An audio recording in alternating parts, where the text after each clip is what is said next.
take a moment here so I can get my other device going, but you can see the live stream is already titled, Will Trump Deliver on His Promises? So I'll just simply title the other one, Will Trump Deliver?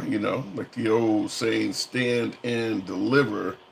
And happy Sunday evening to you guys. I'll be starting in about a minute here. So happy Sunday evening to you folks. Hopefully you haven't heard any news that is any worse than some of the news I've heard. We'll talk about Elon Musk and whether Elon is overstepping his boundaries as well. The liberals are certainly trying to create some division between MAGA Republicans and certainly the Elon crowd, because Elon Musk, with the whole border bill thing, it looks like he is indeed doing a lot more than you would expect as somebody operating on the Department of Global Efficiency.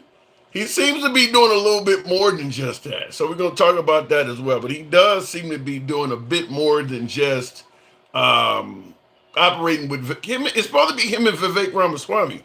So it does seem like he's trying to do a little bit more than that. So we'll talk about that too. Anyhow, I'll go ahead and start the live in 3, 2, 1. What up, folks? Once again, it is indeed your boy Tim, the handsome liberal. Happy Sunday evening to you folks. Hopefully your team won if you are a football fan. I'm a Bears fan, so I'm not expecting my team to win until 2025, until September of 2025. Not likely to happen, but it is what it is. So you guys know how the program is run. We have a number of topics, and today is no exception. I got a few things I want to run by you to see what your mindset is on this stuff. Okay, first of all, Elon Musk is in the news a lot more than you would have expected. I get the guy is the richest man on the planet, et cetera, but he is a partner with Vivek Ramaswamy. They're supposed to be the head of the Department of Global Efficiency. Yet you're hearing a hell of a lot more from Elon Musk than you would have expected. Certainly a lot more than Vivek Ramaswamy. I mean, Elon Musk is now just gotten credit for stopping Congress from doing their job before he's even officially taken the position of his job. The Department of Global Efficiency is not official yet. Trump is not even in office yet. Yet Elon is being branded as the one that was responsible for shooting down the bill. Now, President Trump did state, because Elon came out and said that anybody who voted for the bill deserved to be voted out in 2 years. So Elon is making veiled threats. And clearly people started to see that Elon is somewhat, cart before the horse, they always say. People are starting to see that it looks like Elon is either trying to take over Trump's role or at the very least do more than he is expected to do. So they went to President Trump with that, obviously, because they're going to ask Trump, what the hell's wrong with your boy? Does he think this is his job? Well, Trump stated that he gave Elon permission to trash the GOP. That came from Trump. He gave Elon permission to do that. I'm going to tell you right off the bat, if Trump thought the bill was shit, Trump would have told you the bill was shit. I tend to think, and you guys can correct me as always, but I tend to think that Elon spoke out of turn. And once Trump started getting criticized, like, damn, who's the president? Trump stepped up to save face and said, well, I let him do that. I let him do it. If the bill was shit, Trump would have said that. Trump would have said so himself. So all of a sudden Elon comes out and does, well, I gave him permission. So I do believe that there is something to that. But we'll certainly talk about that as well. Nevertheless, I do want to hear from you folks, because we have a couple other topics we're going to discuss as usual. Number two, because Trump has promised a whole lot of. There's a lot he has promised. You know, he's known for the phrase "promises made, promises kept." So we are going to scrutinize some of his promises. We're going to be doing this probably quarterly because I want to hear from you folks on this. And I'm going to ask a simple question.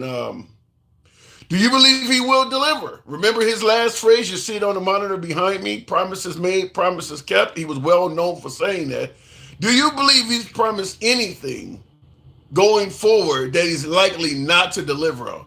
Do you believe he said he's going to do something that you feel confident he won't deliver? Do you feel, as Apple user in the comments is saying, he will deliver? You know, you feel like he's going to. Now, last statement was building a wall, repealing, replacing Obamacare, and draining the swamp. Those were his signature promises. He didn't meet any of those. Yet he did leave office with the phrase behind me posted all over the place at his rallies. He did leave office saying promises made, promises kept. But those were his signature promises. He was going to drain the swamp. He was going to build a wall, and he's going to repeal and replace Obamacare. That didn't happen. I don't think there's any way to suggest that that actually happened. That did not happen. So we'll talk about it. But do you believe this time? Because he made a host of promises. You know, no tips on taxes. No taxes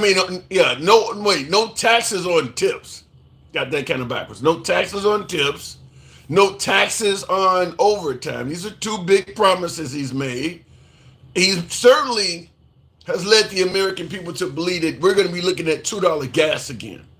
We'll see if that happens. Now, remember, gas right now, the price of fuel averages somewhere a little bit under $2 a gallon. And, the average across America is somewhere a little bit less than $2 a gallon. So he has to bring it down below what it was when he took office. This is what he's promising. This is the stuff he's promising. Bring down inflation rate. Bring down the price of groceries.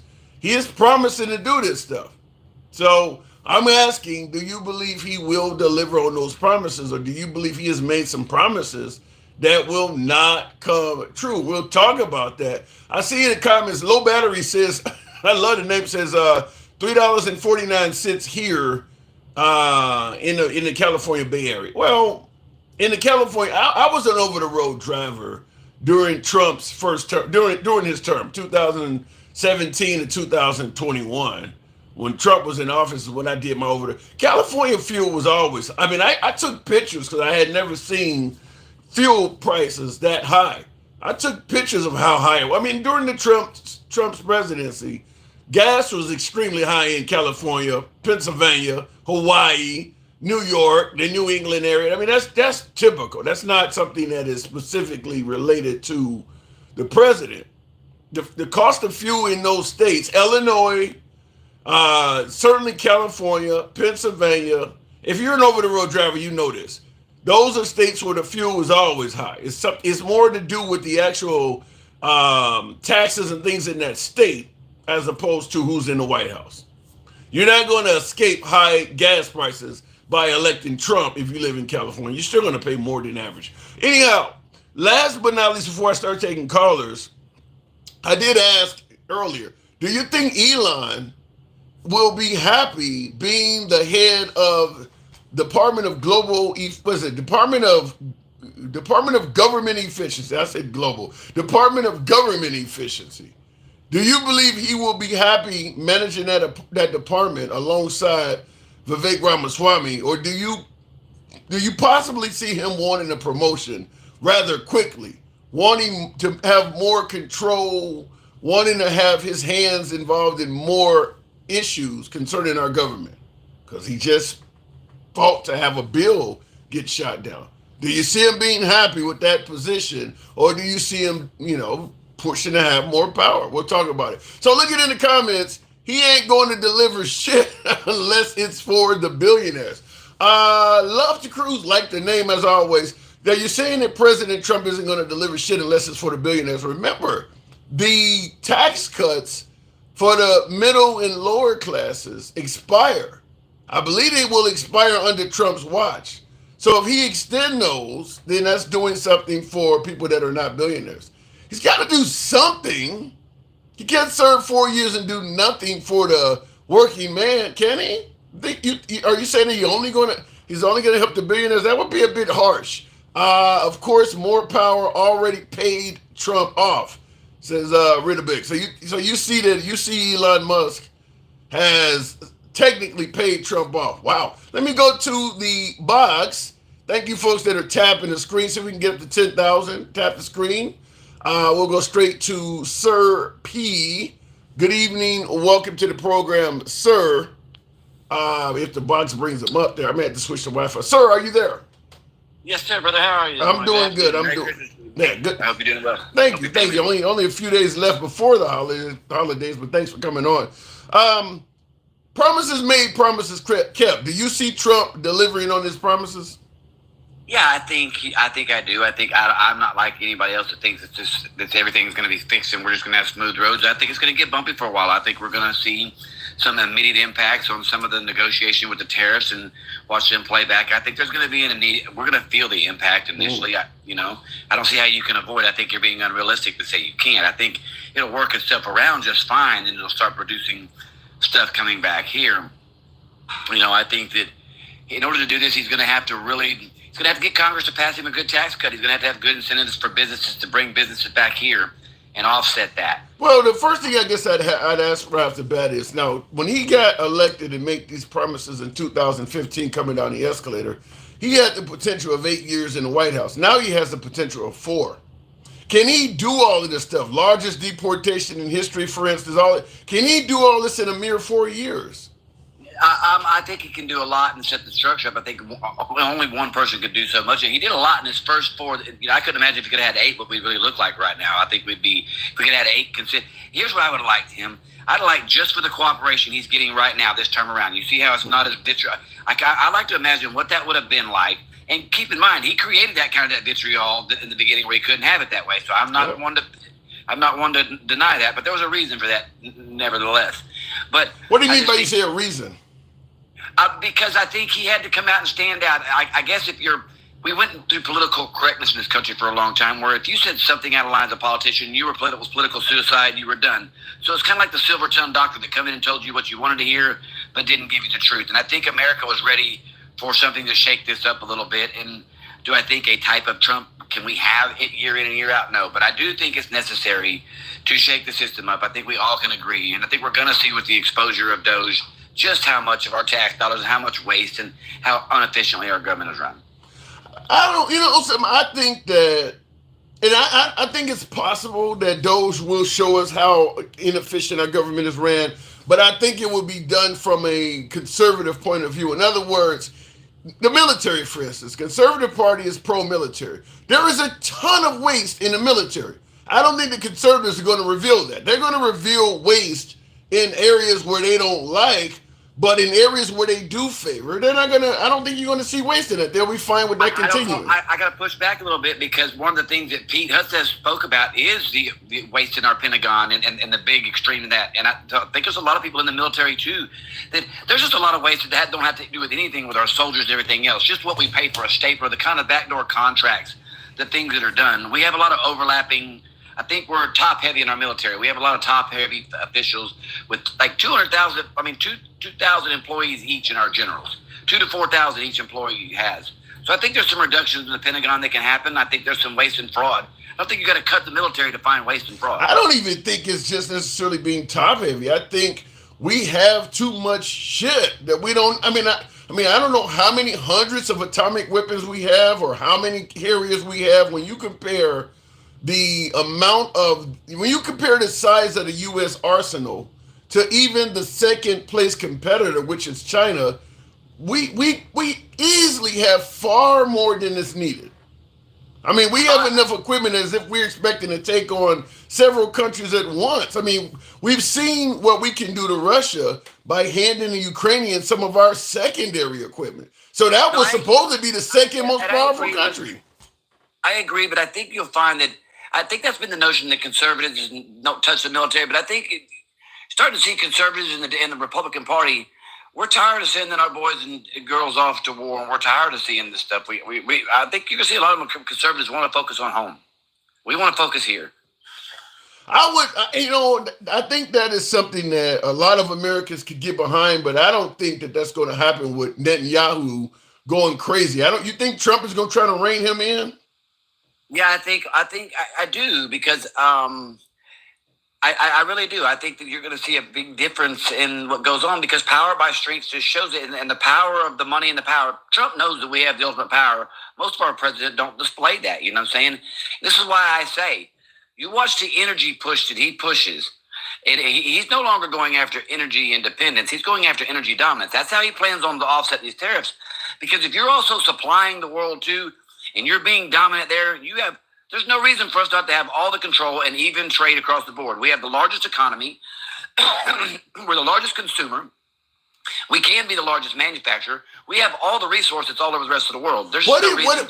Here's something I don't think the right has ever contemplated this, and there may be a reason why they have not. But I'm gonna suggest it to you anyway because anything is possible. And Dencal, thank you, appreciate that. I'm gonna ask you this. Thank you, Dencal. I'm gonna ask you this because the right is not contemplating this. The question is, what would happen if the tariffs don't work? Every country does not back down when the United States makes threats. Think Cuba, think North Korea, think Iran. Every country doesn't back down. What happens if he threatens these tariffs and the countries go fuck you?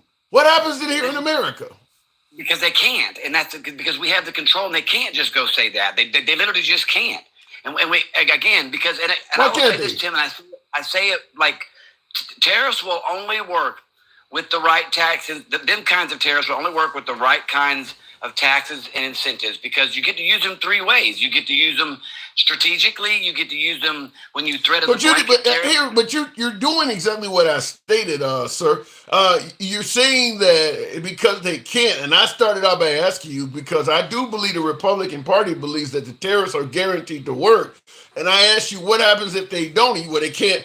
Why can't they? Why are you saying they have no choice? Inflation because it affects their economy too. They can't if they don't have they can't afford that. They need our purchasing. They do need that regardless, and as we do too. But if you scale it out on the scale, our hammer's bigger. It just is. Our hammer's bigger. But when I asked you what happens if the tariffs don't work, and you said, well, because our economy's bigger and they need it. Cuba, have you seen what has happened in Cuba? They're driving 1950s cars, or how poor they are in Iran, or how poor they are in North Korea.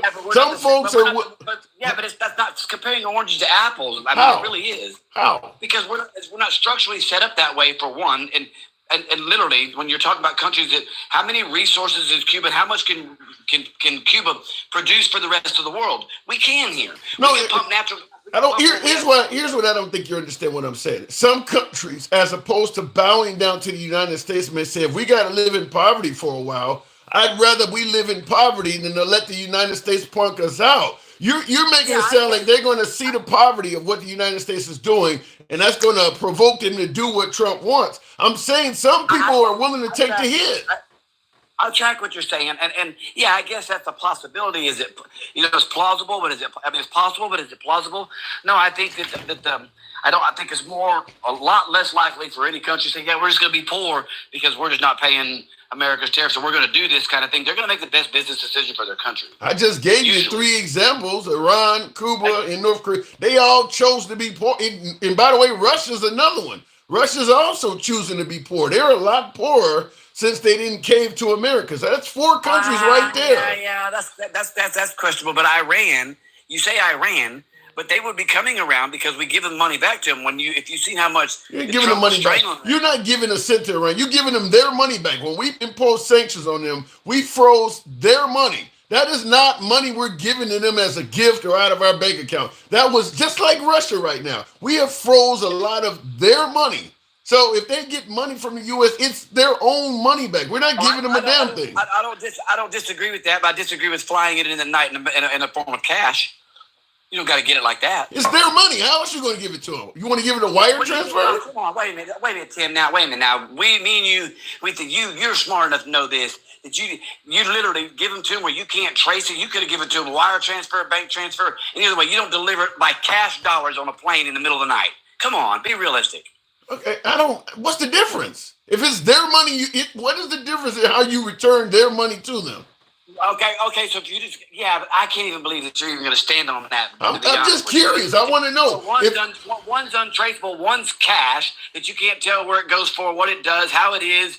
I mean, and when you're looking at a nation that supports the T groups and has proxy stuff everywhere, and is exactly where that money went, you would put it in a situation. It just never. So you want to give them. You want to give them. That's just ridiculous. So what you're saying is you want to give them their money back, but you want to be able to trace what they spend their own money on? You damn right I do. If you're a terrorist nation and you say it out loud and you claim death to America out loud and you say them things out loud, you damn right I want to know what. Well, if you feel like they're a terrorist nation, you don't give them their money back at all. Why would you give money to? I didn't think we should give them back at all. I was just going along with you. I thought we should stick a finger to because we did. Because when we gave Iran their money back, we believed that they were following the deal, the terms of the deal, and most of the free world did too. It was just when Trump came in office, he thought otherwise. But when Trump broke the Iran deal, most of our allies thought that was a bad idea and they were not in favor of it. They were saying that Iran is doing what they promised to do. But they weren't. I haven't seen any evidence of that. Yeah, they didn't let our inspectors in right off the bat. Part of the deal was to let our inspectors in to inspect their levels. And I don't know. Sir Puff, give my caller a chance. I think he dropped. That was no problem. We were supposed to be able to have inspections of their facility and verify. Yeah. Well, I'm sorry. We were supposed to be able to inspect. We were supposed to be able to inspect and verify, and they wouldn't let us in. So we were supposed to be able to go and verify they were doing what they were supposed to do, and they kicked us all out. So you're saying the entire free world. So you're saying the entire free world, when they said Iran was following the terms, were all lying. It wasn't the entire world. Just because it wasn't the entire world. I don't know any of our other than Israel. Me and you go into.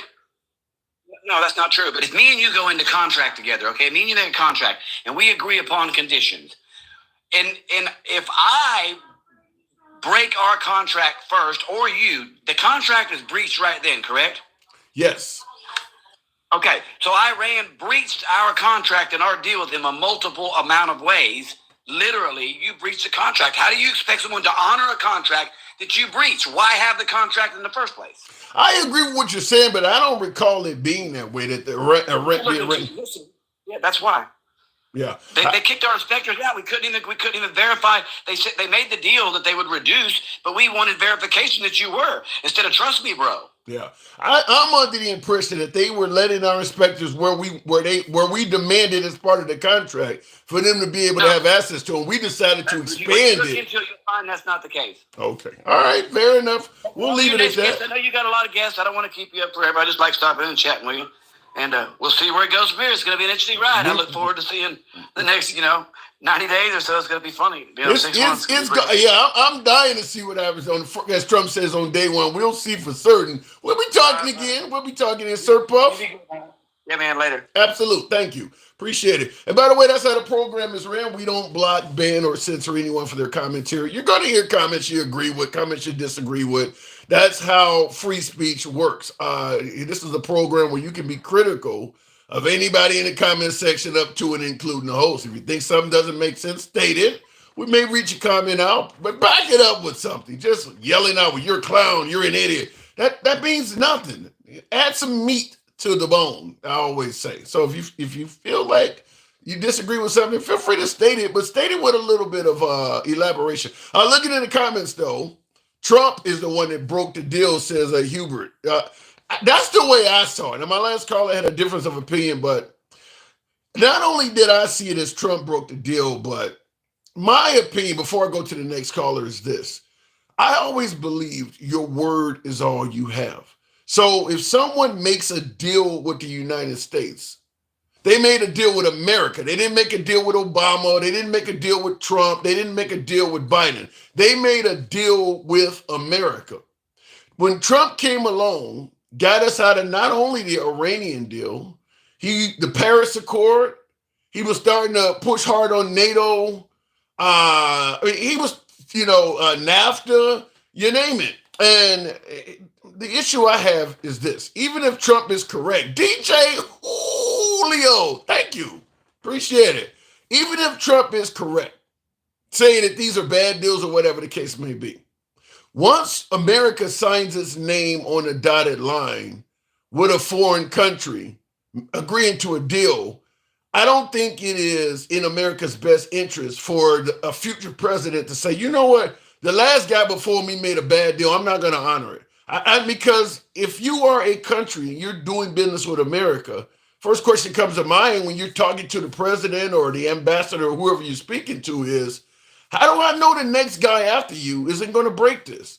I mean, Trump has shown, to me, at least in my opinion, thank you, Arshafine, for the shades. Appreciate it. Thank you, Arshafine. Trump has shown that you can't trust America.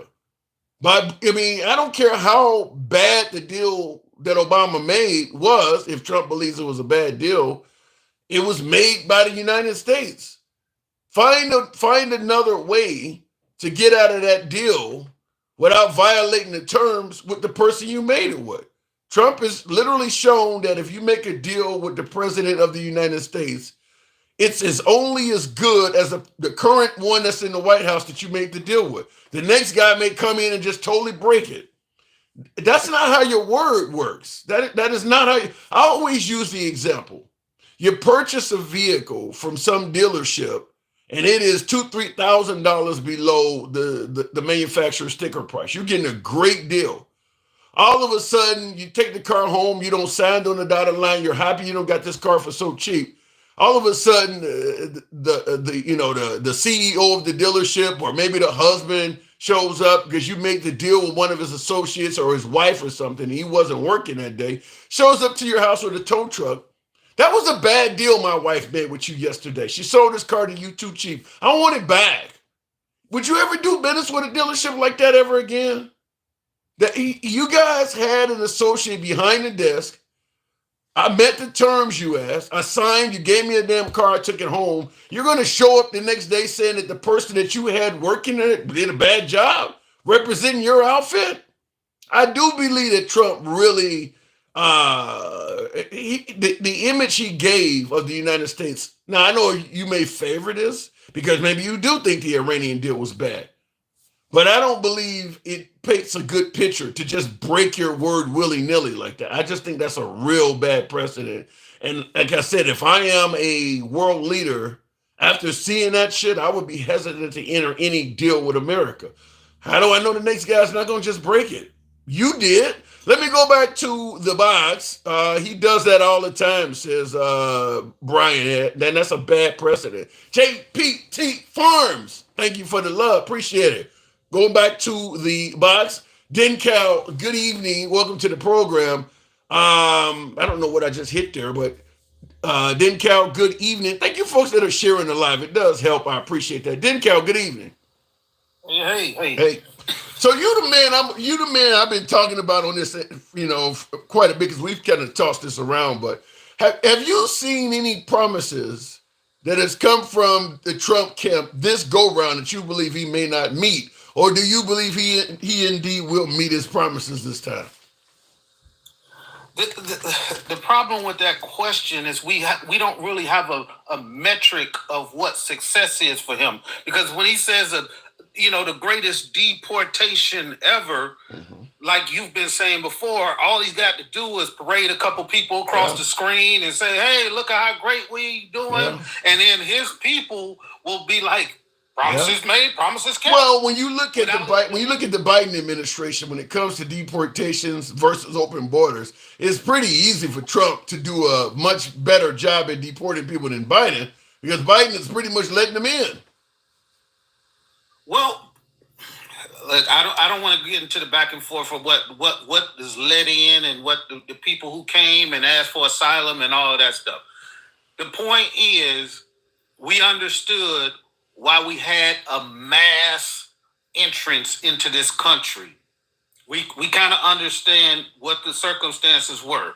We can say, well, he should have stopped them and all that kind of stuff, and we can talk about the law. Let me just interrupt you and say this. You do believe Biden did a poor job at managing the border, right? I believe he did a poor job in explaining what the situation was. Not that he broke any laws, or not that he removed any laws that allow people to come. Like the asylum process is the asylum process. He couldn't just say, "Well, we just gonna stop." Actually, he could. Actually, if Biden stated that, we're going to make it so that, we only take a certain amount in due to terrorism or just like what Trump is doing, paying them all. That takes an act of you can't. The president can't set no executive powers at all. That stuff is set through the Constitution. It tells you how to treat these people. There's no law that says that the president can instill that says, "Oh, we're just gonna." It can only be. So when they changed, so when they made the changes due to the pandemic, you telling me they changed the whole Constitution to make that happen? They clearly changed. No. They used emergency powers. Okay. Emergency powers. You got millions of people coming in the country, and you don't know who they are. Is that not a potential emergency? Well, they had emergency powers. They used emergency powers, and what happened after the emergency went away? The Supreme Court said Title 42 is null and void. And that's when a whole bunch of them that was staying in Mexico, when they came across, is when the Supreme Court, this ain't had nothing to do with but you know that's a different Supreme Court, Dean Cal. If Biden had stepped up and said it's an emergency and limited who's going to come in this country, you don't think Clarence Thomas would have said, no, let them in, do you? Well, if that was the case, it was the same Supreme Court. Why did the Supreme Court knock down Title 42? Was it the same? Yes. It was during, 2022, 2021? Yeah. When they got rid of Title 42? Yeah. Yeah, okay. That was the same. That's a decent Supreme Court. That's a decent pushback. Okay, I didn't think of it that way. That is a decent pushback. So you believe that if Biden had tried to use some form of executive action to secure the border, the Supreme Court would have probably undid it, allowing people to still come in? I'm saying what President Biden did in these last few months is something that he knew was not going to have staying power, but he did it probably for the election. I actually think it. Now you're mentioning because he knows the moment he instituted those limits that are in place right now, and the reason why we got the lowest, immigration in probably the last 30 years is because of an executive order he put in. He knew that executive order is eventually going to get turned down by the Supreme Court. If you do something like that and the Supreme Court turns it down, you got two things working to your benefit. First, while the Supreme Court was deliberating on it, you stopped thousands, if not, tens of thousands of people from getting in the country. So even if it's only done for a temporary time, you've done that. The second thing you've done is, even if the Supreme Court shoots you down, you showed the public that I tried my best to secure the damn border. It's out of my hands, but I tried. The problem is Biden don't have that. I hear what you're saying, but we're talking in hindsight right now. The whole time Biden has been saying the only way to get good immigration policy is if we get something through Congress. The whole time he's been saying I get all of that, but fire the executive action and sing that same story at the same time. You can do both. Well, why would you like? We're talking as if we've normalized what Trump did, and we've made it seem like everybody should just do that across the board. You don't come and say, like, I don't think executive orders on the border is the way to go because there's no long-term staying power. And then you turn around and say, well, just go ahead and do I'm going to do the executive order and just see what. No. He was sticking on principle. He said, I'm not going to be doing executive order. Eventually, he ended up caving at the end. If Trump has done one thing, he showed that sticking on principle can be a losing strategy when going up against people like him. But I want to read this to you. Ed G in the comments, Ed G says, this is aimed at you. He says, Dinkow, Biden didn't do a bad job at the border. He did a bad job explaining how bad his border policy was. Excuses, just admit it. I kind of agree with him because he kept saying, I'm sure you do. Huh? I'm sure you agree. Let me tell you why though. regardless of you and I are going back on whether Biden could do it, whether it was Congress. Biden was saying the whole time there really was no problem at the border at all. There is no excuse for that. That's not true. What? That's not true. What? That's not true. Yes, you're telling me that Biden was admitting there was a problem at the border? I'm telling you to go back, and I know it's a whole lot of research, and nobody's probably going to do it, but you have to go back and look at the timeline of when they were saying the border was okay. That was before the big flood of people. They were saying that. Yes, they were saying that in Congress. They were saying, yes, the border is fine, but if we want to make some changes, we need to use whatever title that they had for their border policy coming through. And people have to understand that they were the people in power.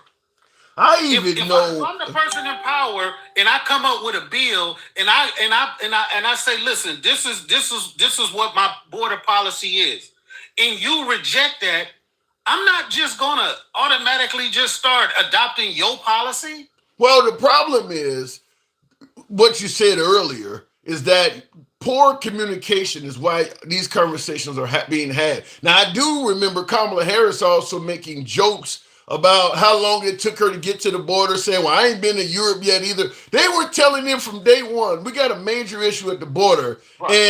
And this is where I disagree with you on. The Biden administration was indicating it wasn't that serious. I mean, people were asking Kamala constantly, why haven't you went down there? When are you going down there? And she did say something like, well, I ain't been to Europe either. She was making it sound like it wasn't that big of a deal. Right. She was saying, first of all, we're looking at all of this stuff in hindsight again. She was never in charge of the border. She was never in a czar or anything. She never came out and said that. People are asking you as a vice president. Yeah, but as a vice president, hold on. As a vice president, people are asking you specifically, why haven't you been to the border yet? That's the time to say, well, it ain't my job to go down there. You're not going to say, why would you say that? We're talking about a communication problem. We're talking about a vice president. If somebody is asking you about something, the president asked her, we all know what the president asked her to do, don't we? What did the president ask her to do? In regards to going down to the border? No, not going to the border in regards to the border period. What were her marching orders from Joe Biden? Yeah, you got to let me know that. I don't know what those are. She was assigned to go down there to the South American countries. It was like 3 countries, El Salvador. It was about 3 countries, and find out why those people were immigrating up into America. And what did she come back with? She did that research. And they put some legislation or whatever into play to try to help those countries to prevent that large, those. That obviously failed miserably. No, it did not. That's what I'm saying. Like, people are having this conversation and we talking from hindsight, and people don't even know what the hell happened. And they don't want to go research it. They just want to, just like the people that get on here and talk about what happened on January 6th. We all was there, but people don't know what the hell happened. I think the problem with what we're talking about on the board, January 6th, I agree with you 100% on that, and I think you know that. But on the border, I think the main problem was just the poor communication coming from the Biden administration. I mean, a lot of stuff you're saying, you're saying things that may be factual, and just like when you ask people, well, what did Biden do? And some folks can tell you about the infrastructure bill, the CHIPS Act. Other people that voted for Biden can't tell you about a damn thing. Whereas with Trump, even if the stuff is not true, they can tell you all these things Trump did because his communication skills are. And that is the dumbing down of America. We keep saying, even if it's a lie, he was telling us.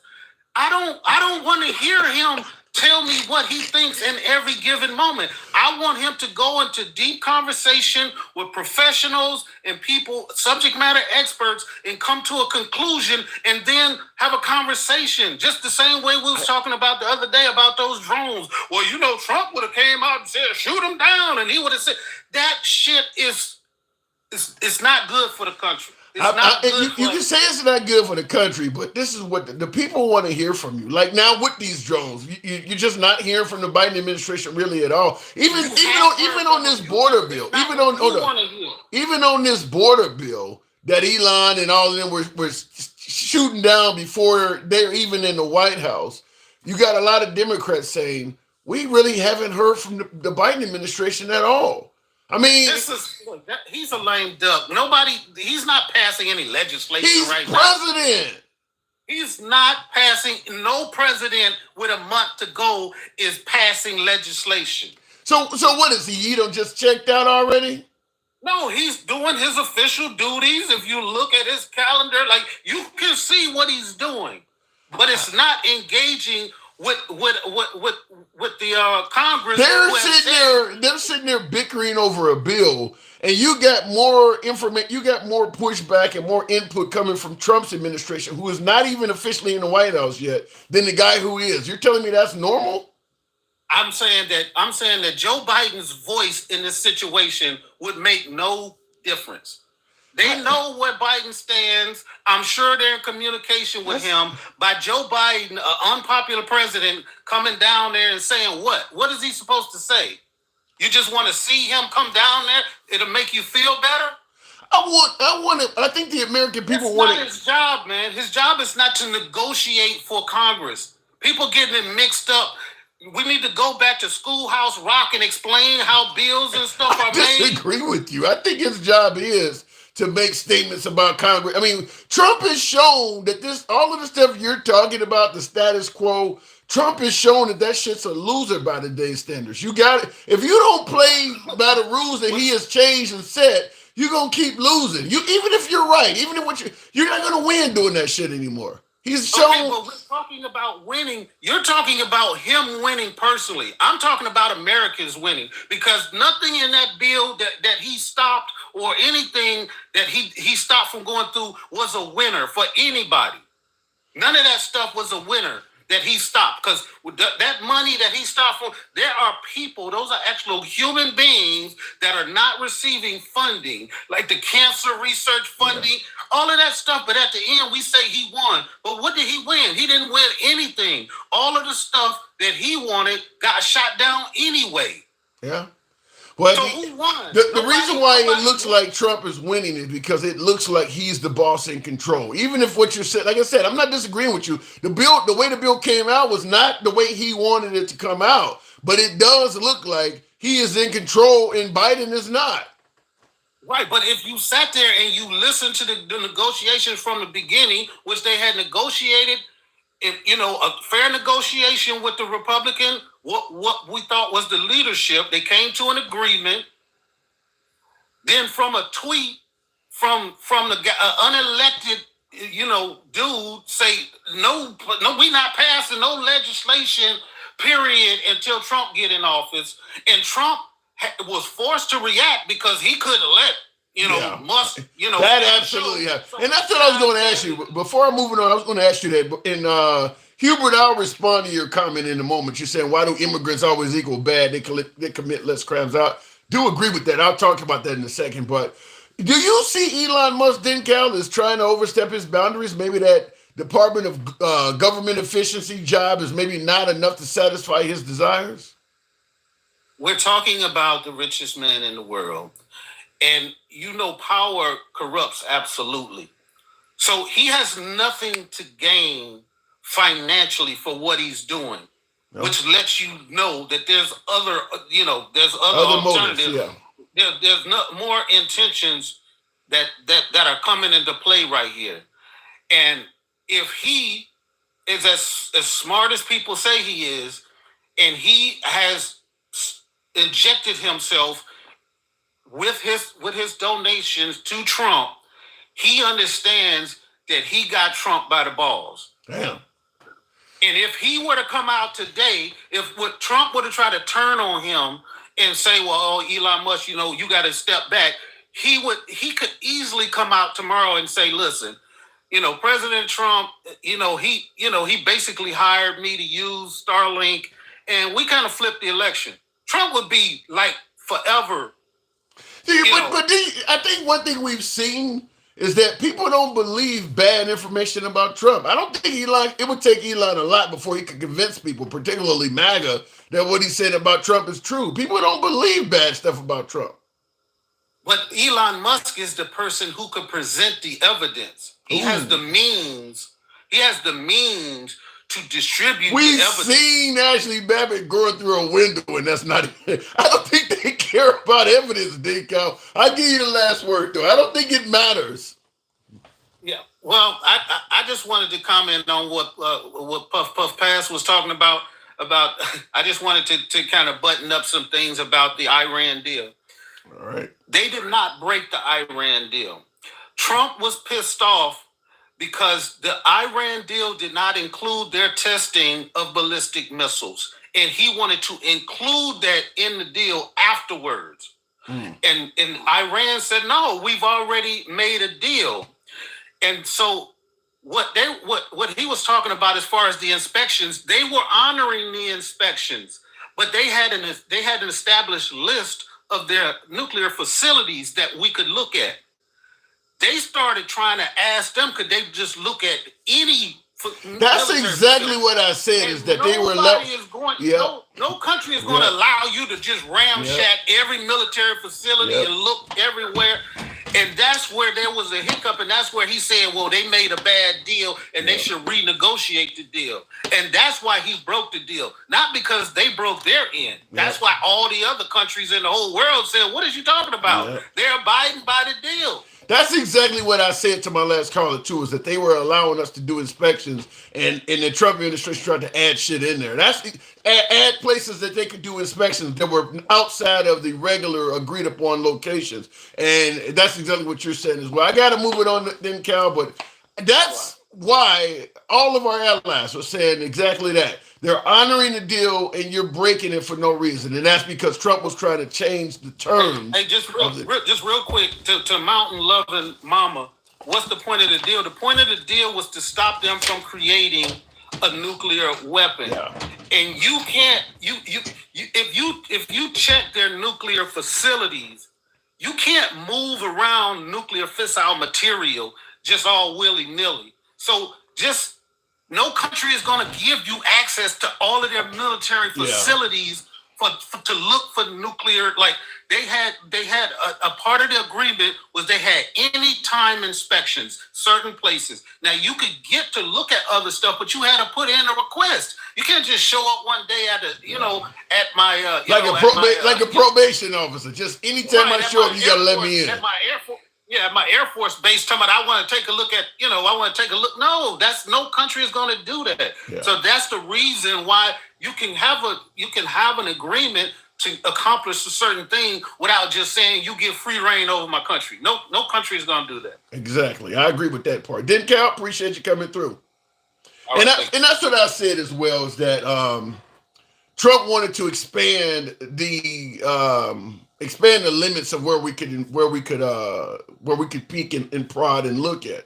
And Iran already had a deal with the United States, with the West, on where they could, there were terms to it. And Trump wanted to expand those, and because they weren't willing to let him make changes to the original agreed upon deal, boom, it all fell apart. That is exactly the way I remember it as well. Looking in the comments, Hubert Cummerdale said, why do immigrants equal bad? They commit less crimes. They work harder than us for less money. They are people, not aliens. The United States was built by immigrants. Well, when you say why do immigrants equal bad, is because they're foreigners. I mean, I hate to say it this way. We can talk about it, maybe it being bigotry, racism, whatever you want to call it. And I'm not even just talking about this right now, black and brown people, we can talk about that. But America has not ever been an immigrant-friendly country. We were the same way when the Italians came here. We were the same way towards the Irish. We didn't even let the Jews come in that were fleeing the Holocaust because we thought they were communists. We did not. We let very few Jewish refugees in the country after World War II, or even during World War II. We have been very anti-immigrant. So when you say why do immigrants equal bad, because America is not very friendly to helping people out. And we've never been that way. We've all ever since we took over this country, we've had the mindset of it's ours, stay away. That's the way I mean, the Chinese, when they came here, we didn't like them. We've been anti-immigrant. We haven't been very welcoming to any group of immigrants that have come to America. So it ain't that they, and I do agree with you, they do commit less crimes. I've never bought into Trump's claim that Mexico is sending mostly rapists and murderers. I've always said that stuff is not true, but America's not very pro-immigrant. So it's pretty easy to convince somebody that people you already don't like are bad. I think it's pretty easy to do that, and he's cashed in on that. But thank you for the super chat there. Ed G says, because the first immigrants came here and conquered it. Yeah, Ed, you already know I was going to go into that. And that is 100% true, Ed, is that we are anti-immigrant because you ever heard of the phrase takes one to know one? If a criminal don't trust anybody because he knows what he would be doing. So a criminal's not going to leave their wallet out around you or leave their car unlocked or their doors unlocked because criminals know that, well, shit, if I was in that situation, I know what I would do. Criminal, takes one to know one. America is a take one to know one country. We know what we did when we were let in as immigrants. I'm talking about the English settlers. We know how bad we treated everything we accuse the immigrants of possibly doing, stealing resources, pushing diseases, raping and killing, murdering. We did that when we came here to the original inhabitants. So it's kind of a take one to know one. We know what we did, so we view every other immigrant, like I said, how a criminal views everybody else. I know you might be out to get me because I would be out to get you. America knows what we did when we came here. So we are always on the lookout with the expectation of, well, if we let somebody in, they may do the same shit to us that we did. And it leads to this mind. We have never been immigrant friendly. We have been fairly anti-immigrant since day one. Tim, we didn't. Black folks, that is. Oh, true, but I'm just simply saying we as Americans. But I get your point. The blacks were not part of the English settlers. But yeah, when the natives let us in this country, we did everything we're suggesting that the immigrants should do: rape, murder, diseases, resources, stealing land, all of that. Everything that you've heard them say, we did all of that. Let me go back to the box. America hired a rapist for president. Damn. Lotus, was that no, that was Kevin. Wow. Let me go back to the box. DJ Julio, good evening. They doing it in New York City. It's not the immigrants, it's the illegal immigrants. I don't, in regards to the illegal immigrants, you should have penal institutions should be loaded with illegal immigrants. If they're that bad, most of our prisons should be loaded with illegal immigrants. DJ Julio, good evening. How you doing? I'm doing good, man. I'm doing real good. Trump, we're talking about do you believe he will come through on his promises? Promises made, promises kept, or are there any promises he's made that you're concerned that he might actually not deliver on? Just put it in the oven. Yeah. I think that, we're going to have promises made, promises kept. He's going to do everything that he can. It may not be, I'm hoping that he gets the biggest deportation, but if it's not, any is better than just letting it free willy-nilly at the border. Yeah, I actually do. You got a lot going on in the background. I actually do believe that, as Denkow was saying before you, I actually do believe he'll deliver on the largest deportation in history because the bar is so low, it's almost impossible for him not to do it. Right. But that don't mean he's getting a bunch of people out of here. As I've said, all you got to do is put a few of them on TV every day. Let's say Trump creates a website. The Department of Department of Government Efficiency. We're going to show you how efficient we are at getting rid of immigrants. We're going to premiere one violent illegal immigrant that has been deported. We're going to put them on the website every day and we'll show you their criminal record. Just one per day. That's actually only 365 of them per year. But it would look like they're doing a hell of a lot by doing that. I don't think one a day would look like much. Really? If you're getting one every day, it would look like that. I don't think it would look like that much. Yeah, I disagree with you. If he's putting one on there every day, showing you every single day one violent illegal immigrant that got deported, every single day you log in, there's a new guy there. That wouldn't look like much to you. All you do is bitch. No, because if you're taking down just one person a day, there's 50 states with 50 cities, and Yeah, but they're not gonna say we're only doing one. They're gonna show you one, but they'll tell you it's hundreds more. oh well, in that way it might have that appearance. Yeah, I mean I could see you getting that appearance. Yeah. If they were saying that in the background too. Yeah. Yeah, if you show them one wouldn't look one on TV. I mean, even now, if you catch one, there's 6 or 7 around him. So why didn't you get all 6? Well, I'll give you a perfect example. They put what is the name of the immigrant that what is the name of the girl that got murdered by an immigrant down there in Georgia? Something Lake or something like that. What is her name? I mean, you hear her all over right-wing media. Oh, I don't know. I cannot think of her name. I can't think of her name. Yes, No. right. Yeah, Lincoln Riley. Okay. Yeah, there we go. Now, notice they don't show you a whole bunch of people that have lost their lives to illegal immigrants. But yet, because they keep showing you Lincoln Riley, people already think it's a bunch of people losing their lives to immigrants. You don't need to show a lot of people. Most of the people on the right think there are hundreds of Lincoln Rileys all over the damn place, even though they've only showed you one. Yeah, I would say, one death, it's time for change anyway. Right. So, go ahead. But I get your point, is what I'm saying. Yeah, I think the largest deportation is so easy to fulfill. Just do that. Put 1 or 2 of them on TV per week, per day, or whatever. It's out. Huh? Yeah, you're right. Yeah. You're right. So let me ask you this also, because we talked about Elon Musk. What is he doing? Is he trying to be a boss when he's supposed to be a co-captain with Vivek? Is he trying to do more than his job allows? Well, I hope so. I mean, I would like all of our government officials to do more than they're supposed to be doing. I want them to do more, so long as it's in the right direction. Yeah. You don't see how this might cause a clash. I mean, he's criticizing his own party and shit like that. You don't see he's threatening that anybody who signs a bill should be voted out. I mean, he's literally threatening other members of his own party. You're okay with that? If there's bad apples, it's time to take them off the tree. I mean, that's my opinion on it. And part of government efficiency is going to shake that down. That's going to work. That's what he's there for. He's there to shake the tree. And if he's there to shake the tree for us, to get rid of the bad apples, and all we have is good apples at the end of it, and the country's working, and we see it, and I hope we do, then it was good. I don't think for a second that if you feel threatened in Congress, you're probably doing something wrong.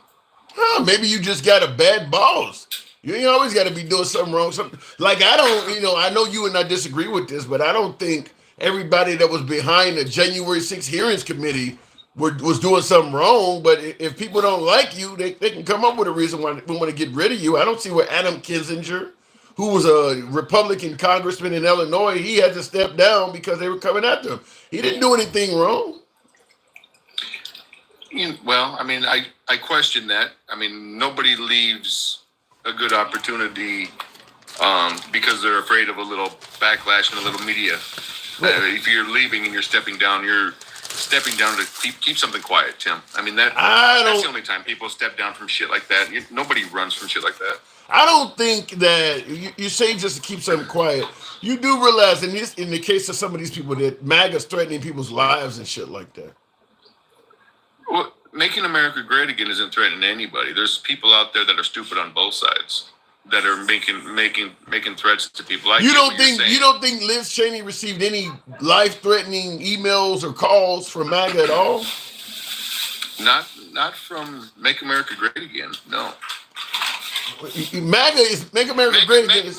MAGA is a statement. It's not a faction. It's not White Lives Matter. It's a movement. It's a movement, just like Black Lives Matter. It's a movement. It's a movement about making America great for the future, for my children, my children's children, my children's children's children.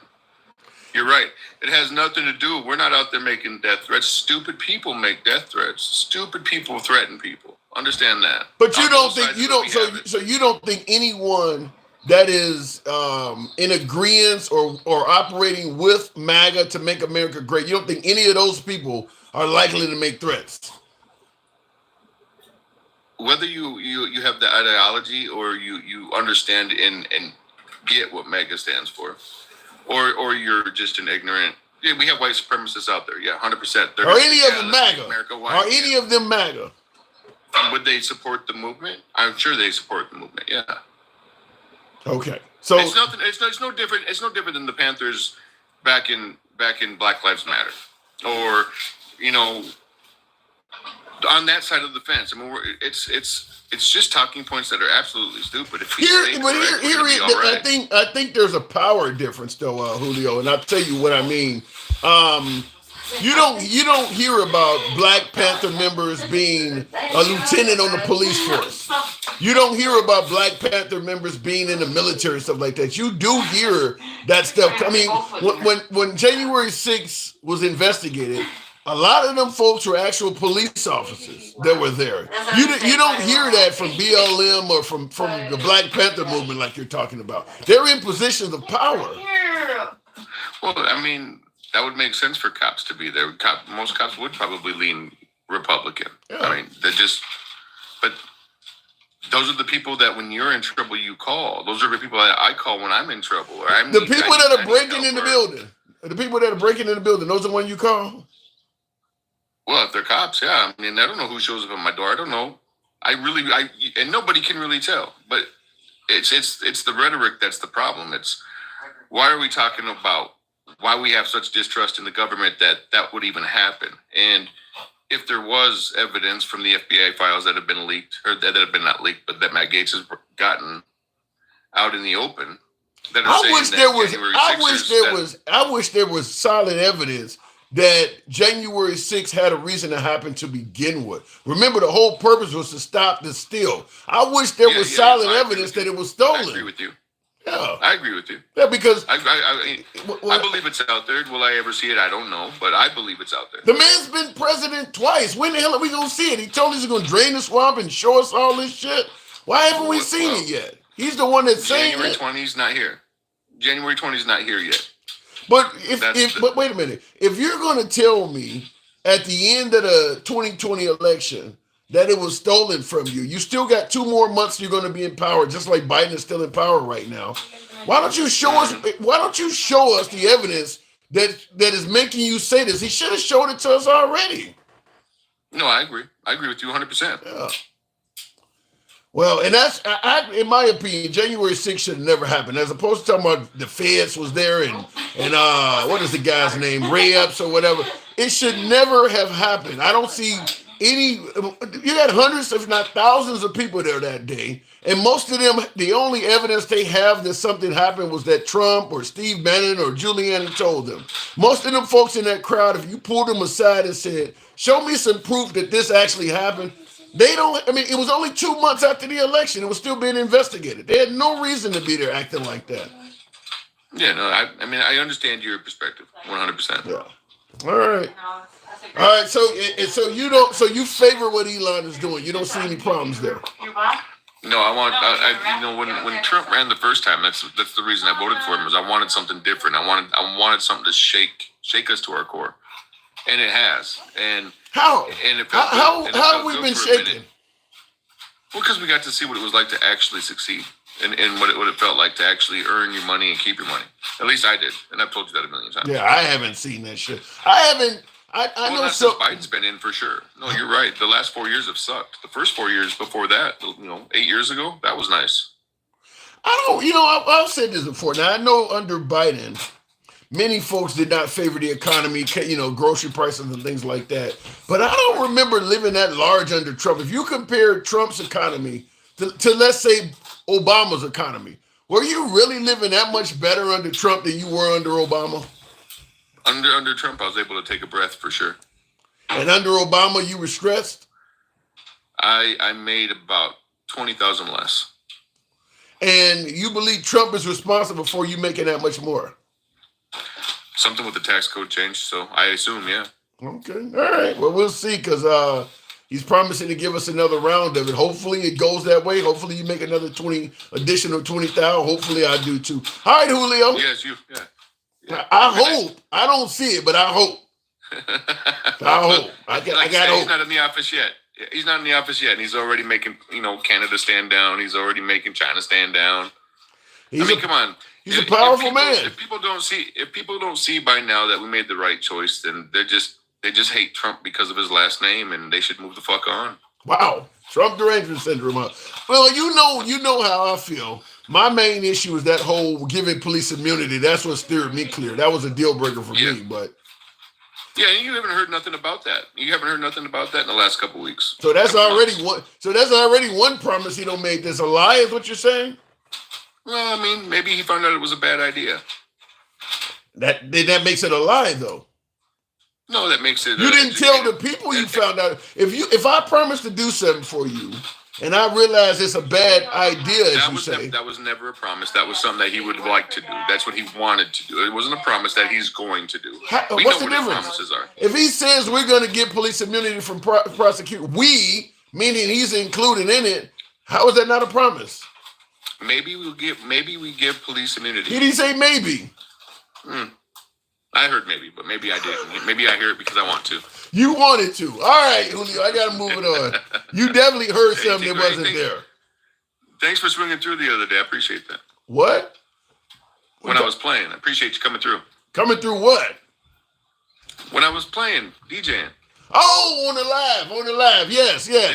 Good. Yeah, I see my boy Gen X was in there too. Yeah. It was nice to see both of you guys in there. I was like, oh. All right, anytime. I like my house music, so I heard you playing that. So anytime, man. Appreciate it. Thanks. Yep. Be good. All right, moving on with the program, by the way. Folks, I haven't asked that you tap the screen. I did want to play because he said he heard maybe. I'll see if I can find that because, no, Trump did promise to get police immunity, and there was no maybe mentioned in it. And that's what I said is that if that's the case, then he's already made one promise that hopefully, I'll just say this. I hope he does not deliver on that. I don't want police to have immunity from prosecution. I don't want that. So hopefully that does end up being a promise that he made that he doesn't keep. But yeah, I can tell you for a flat out fact that he promised to get police immunity and there was no maybe in it. I've played it 100 times on the program. Looking in the comments though, we don't need immigrants. If your only thought is cheap labor, don't forget the strain on the healthcare systems, car insurance going up, and a housing shortage already. What the fuck? We don't need them. Well, I don't know if that says, what does that say? Pharaoh or something? I can't read the name there. Put my spectacles on there. Fed rats in MAGA hats. Fed rats in MAGA hats says we don't need immigrants. Well, I want to look. I would love to have an America where we do our own shit, but the powers that be in this country are not looking at it from the standpoint of we don't need immigrants. They're looking at it from the standpoint of we don't need you. If I can find a bunch of them that'll pick my fruit or make up the hotel beds or work on my construction sites, I don't need to pay you a decent salary. The immigrants are not coming on their own. They're coming because there's a lot of Americans that want them here. So you don't need immigrants. But there's a hell of a lot of wealthy folks in this country that are disagreeing with you. The immigrants are here for a reason. There's three things the immigrants provide. And I'll go to the box after this and tap the screen, get the likes up to about 25,000. We can make that happen on TikTok. Smash that like button on YouTube. By the way, if you enjoy uncensored dialogue in this manner, we go left of Bernie Sanders to I'm having dinner with Q. Everybody gets to speak on the program. If you enjoy this type of dialogue, feel free to follow the program on TikTok and subscription on YouTube, if you will. Three things that we get from immigrants. Number one is cheap labor, which is what my viewers said. We don't need that. Let Americans do those jobs. Cheap labor, hard drugs. Right now they're talking about fentanyl, but it's cocaine, marijuana, all of that shit has come across the border for decades. So cheap labor, hard drugs, and last but not least, human trafficking elements of human trafficking. All three of those things come from across the border. Now, I don't buy that all immigrants are coming here to sell drugs or child traffic, but those are the three things. Most of them are coming here in the form of cheap labor. If you had to do a pie, the largest slice of the pie represent immigrants are ones coming here representing cheap labor. They just want to better their lives and they're willing to work hard, if not for less than what an American would make to better their lives. That's the lion's share of the people coming here. But you do have others coming here bringing in hard drugs, and some are involved in human trafficking, whether it's children, whether it's women, you name it. The reason they're here is because all three of those things, cheap labor, hard drugs, and the trafficking, there's a huge demand for it from Americans, which is why I don't think you're going to be able to really shut the border off. There's just too many Americans in this country that want the cheap labor, that want the hard drugs, and that want the folks being trafficked. You never heard of any American telling you that some immigrant pinned them down and forced them to take fentanyl, forced them to engage in, relations with somebody that was being trafficked. No, Americans want this shit. So as long as we keep pretending like the immigrants are doing it all on their own, you're never going to get anywhere. So when you say that we don't need immigrants, why don't you tell that to all the American consumers that they have?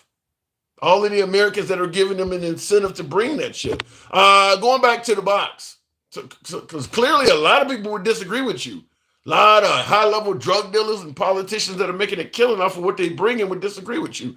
Arsha Fine, good evening. Welcome to the program, Arsha. What do you think? How do you view that statement? We don't need immigrants. Oh, no, we do. Now, you're in Hawaii. Do you have any problem with that? Do you have an immigrant population over there? Well, yeah, of course. I mean, we have people that have immigrated. We have Filipinos. Okay. Different. What is the sentiment there? Are they all now? You're in Hawaii. Is there an anti-immigrant sentiment like there is in the mainland? No, there's more of an anti. I'm not Hawaiian. I would be considered a foreigner by the Hawaiian kingdom or the kingdom of Hawaii. Yeah, but you're from a wealthy country. You're from the mainland. You're not from. It's you. We're okay with immigrants generally until they come from poorer countries. So I don't generally get into matters of Hawaii like sentiment, but what I'll say, just living here, is there's a haole mentality, and then there's that's a fucking haole. That's what they call them. Yeah, so I mean, all of us that aren't born here, I mean, I'm technically a haole. I'm not Caucasian, but I'm a foreigner of of what used to be the Kingdom of Hawaii.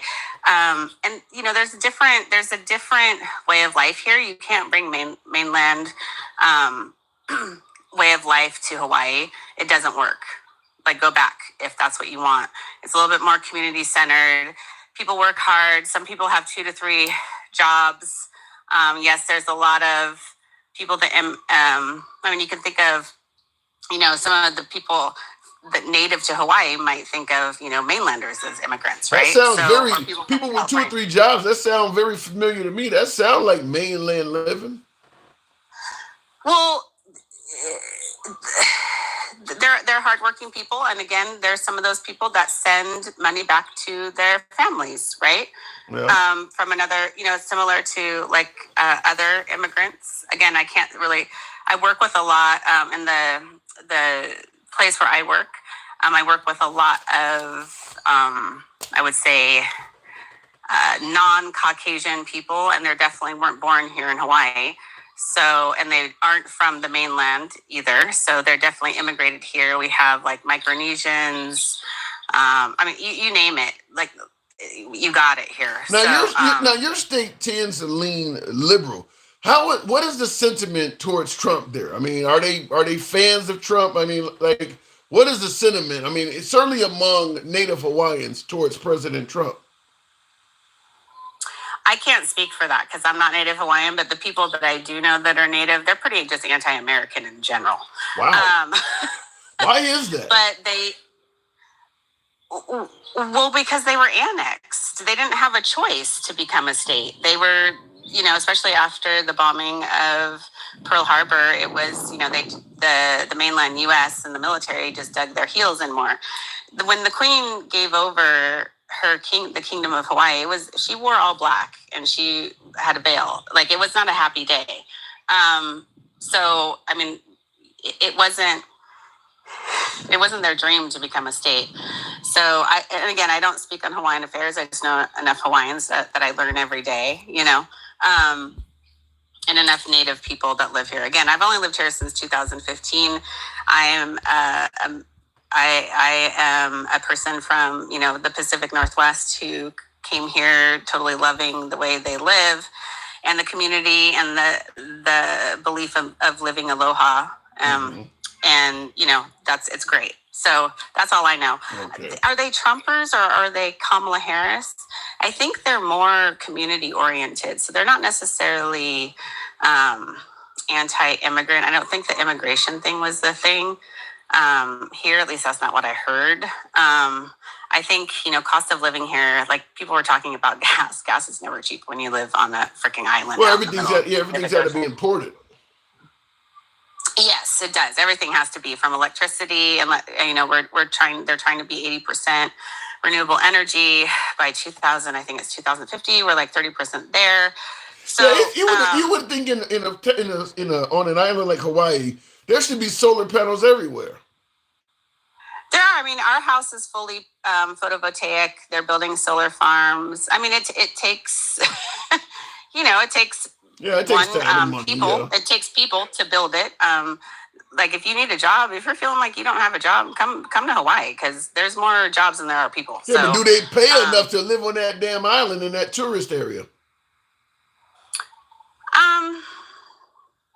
I think it depends on where you live, but and also depending on what your career path and what your skill is, you can definitely make it here, and make it. I mean, I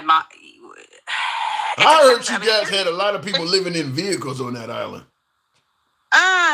Okay, listen. If you're used to having 3 cars and a 3,000 square foot house, which I don't need, that would be ridiculous here.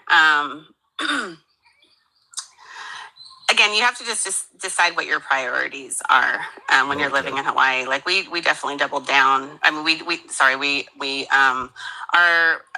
our way of life is like ocean, parks, family, basketball. My kids ride their bikes to school. They ride their bikes all around at night. You just have to, we're. So it's definitely, you're definitely going to be, in terms of acquisitions and how much stuff you have, it's going to be less. Well, yeah, because you have you have nice weather all the way around. It's a little bit different lifestyle. Like, the lifestyle it's just different. You know your neighbors. It's very community, or like the Kuleana, like the community community oriented. Like, I know if anything happens to my kids, which has happened because a couple of my kids have gotten in some bike accidents, the people come out, they help them, they bandage them, they call us, like, hey, we have your kid. Like, that's the kind of neighborhood, as a Gen Xer growing up in. I'm just like fortunate that we have that in the town that we live in. With I have a 14 and 11-year-old boys, right?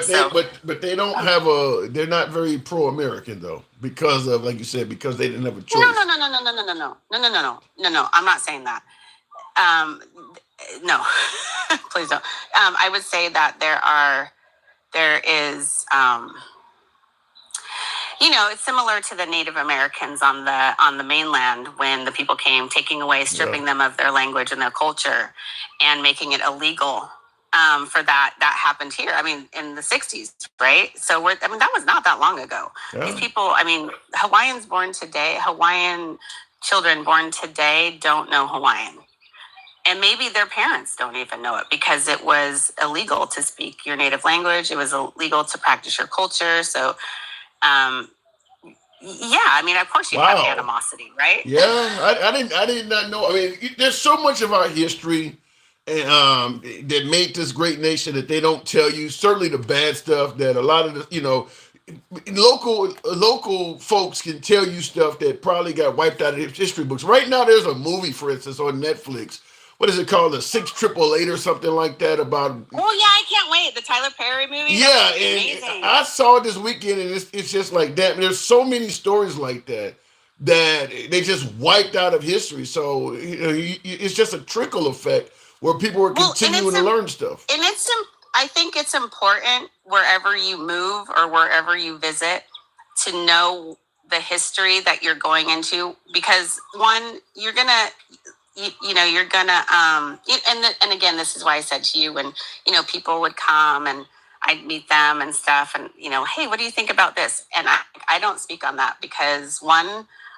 this was not my land that was stolen from me. I'm here as within the last 10 years. I'm a foreigner. I came here. I've adopted as much as I can from them. I'm learning from them.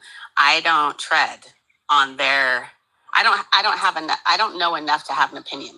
All I know is that I have enough open-mindedness to learn and go, oh wow, yeah, that's fucked up.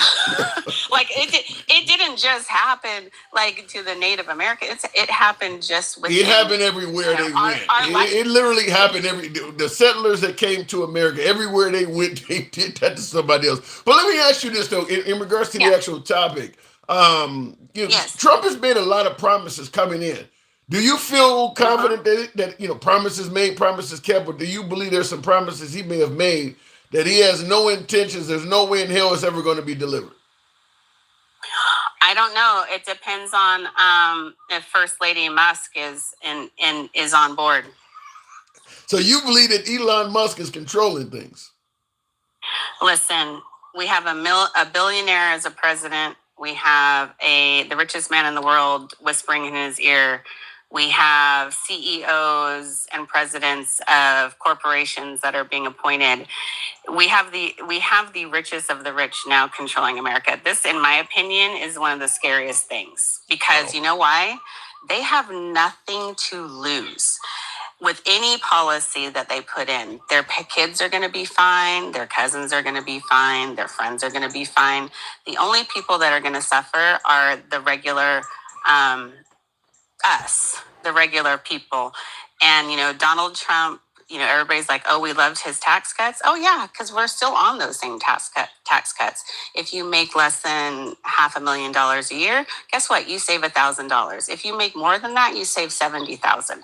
So and they're going to renew that. So you think you're getting a deal with Trump? No, rich people are getting a deal. So you see it as a case, whereas more disparity, rich getting richer, poor getting poorer.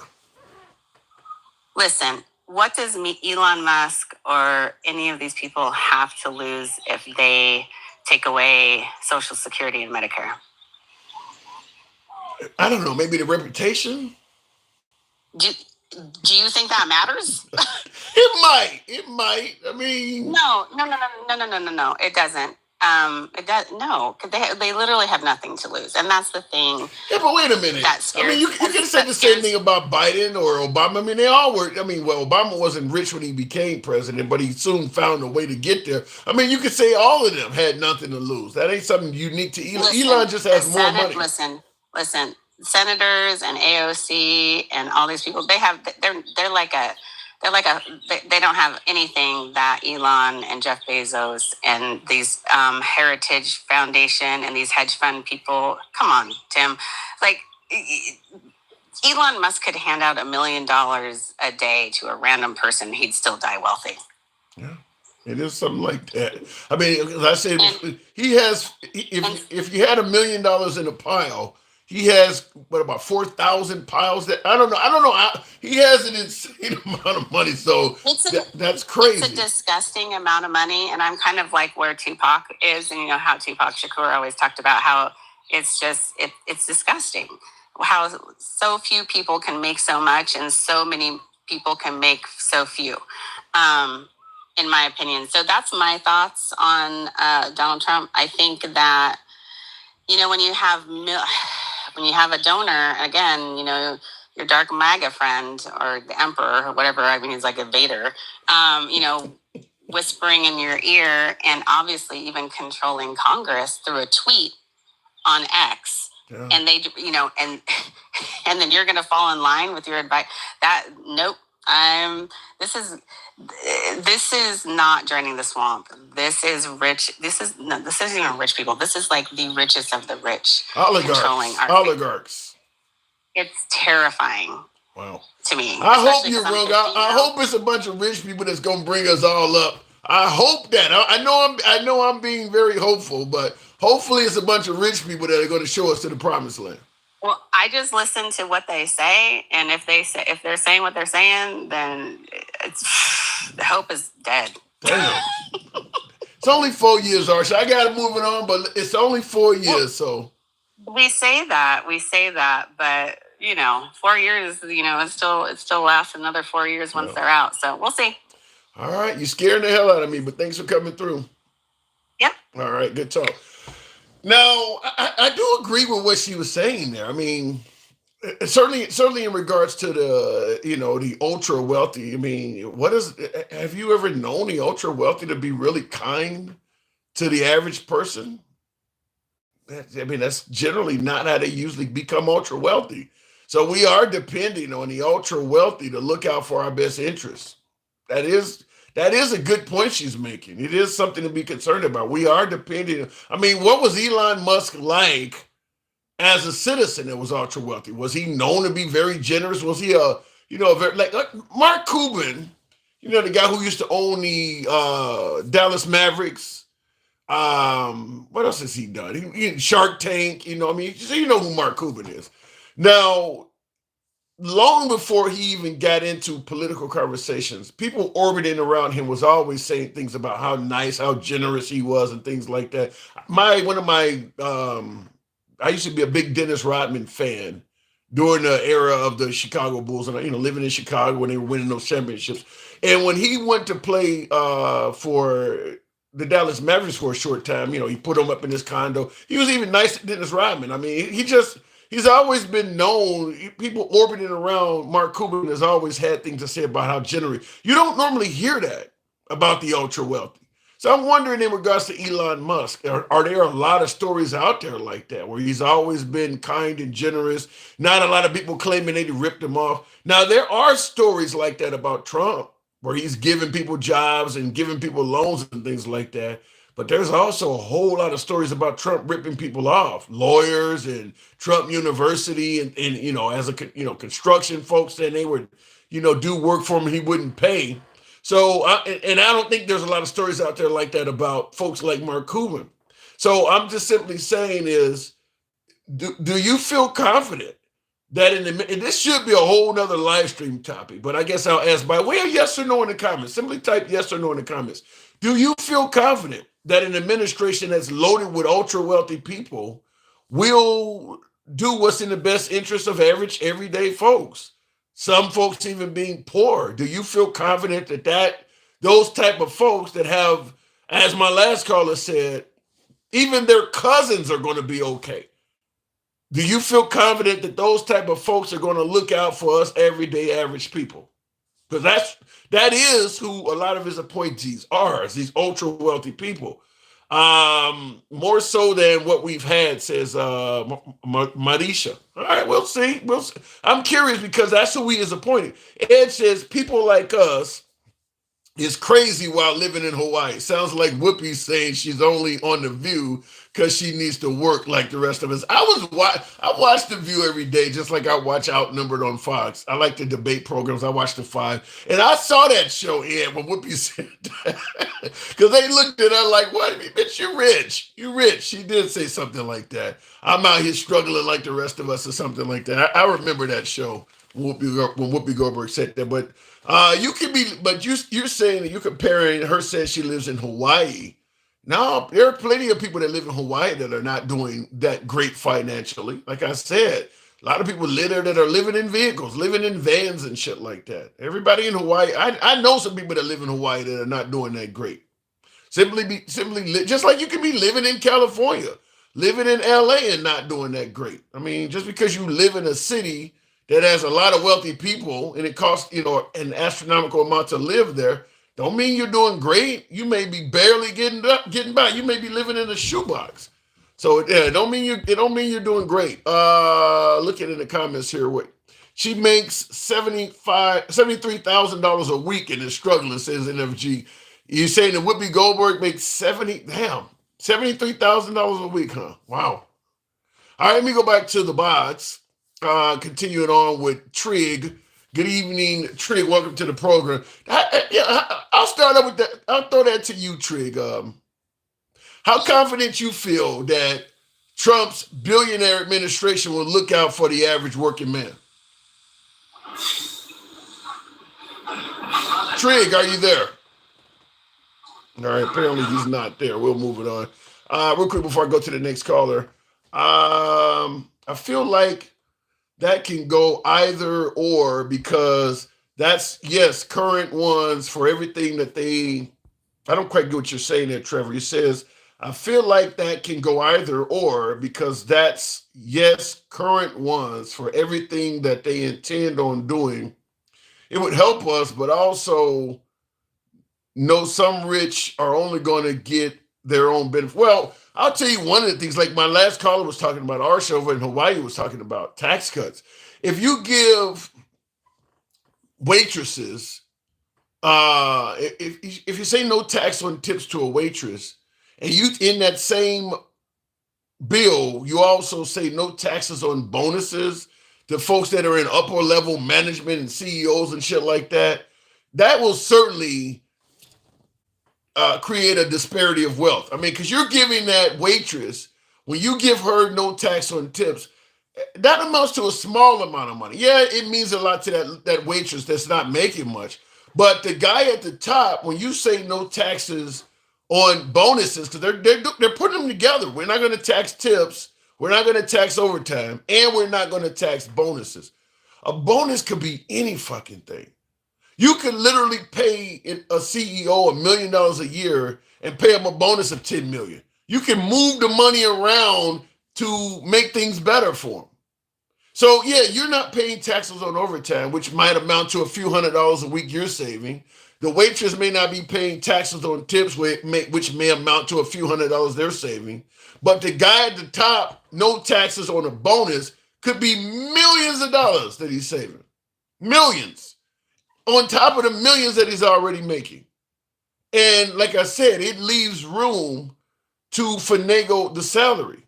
Okay, well, now that we've gotten this no taxes on bonuses, you generally made $10 million a year, and we gave you a $2 million bonus if you met your numbers.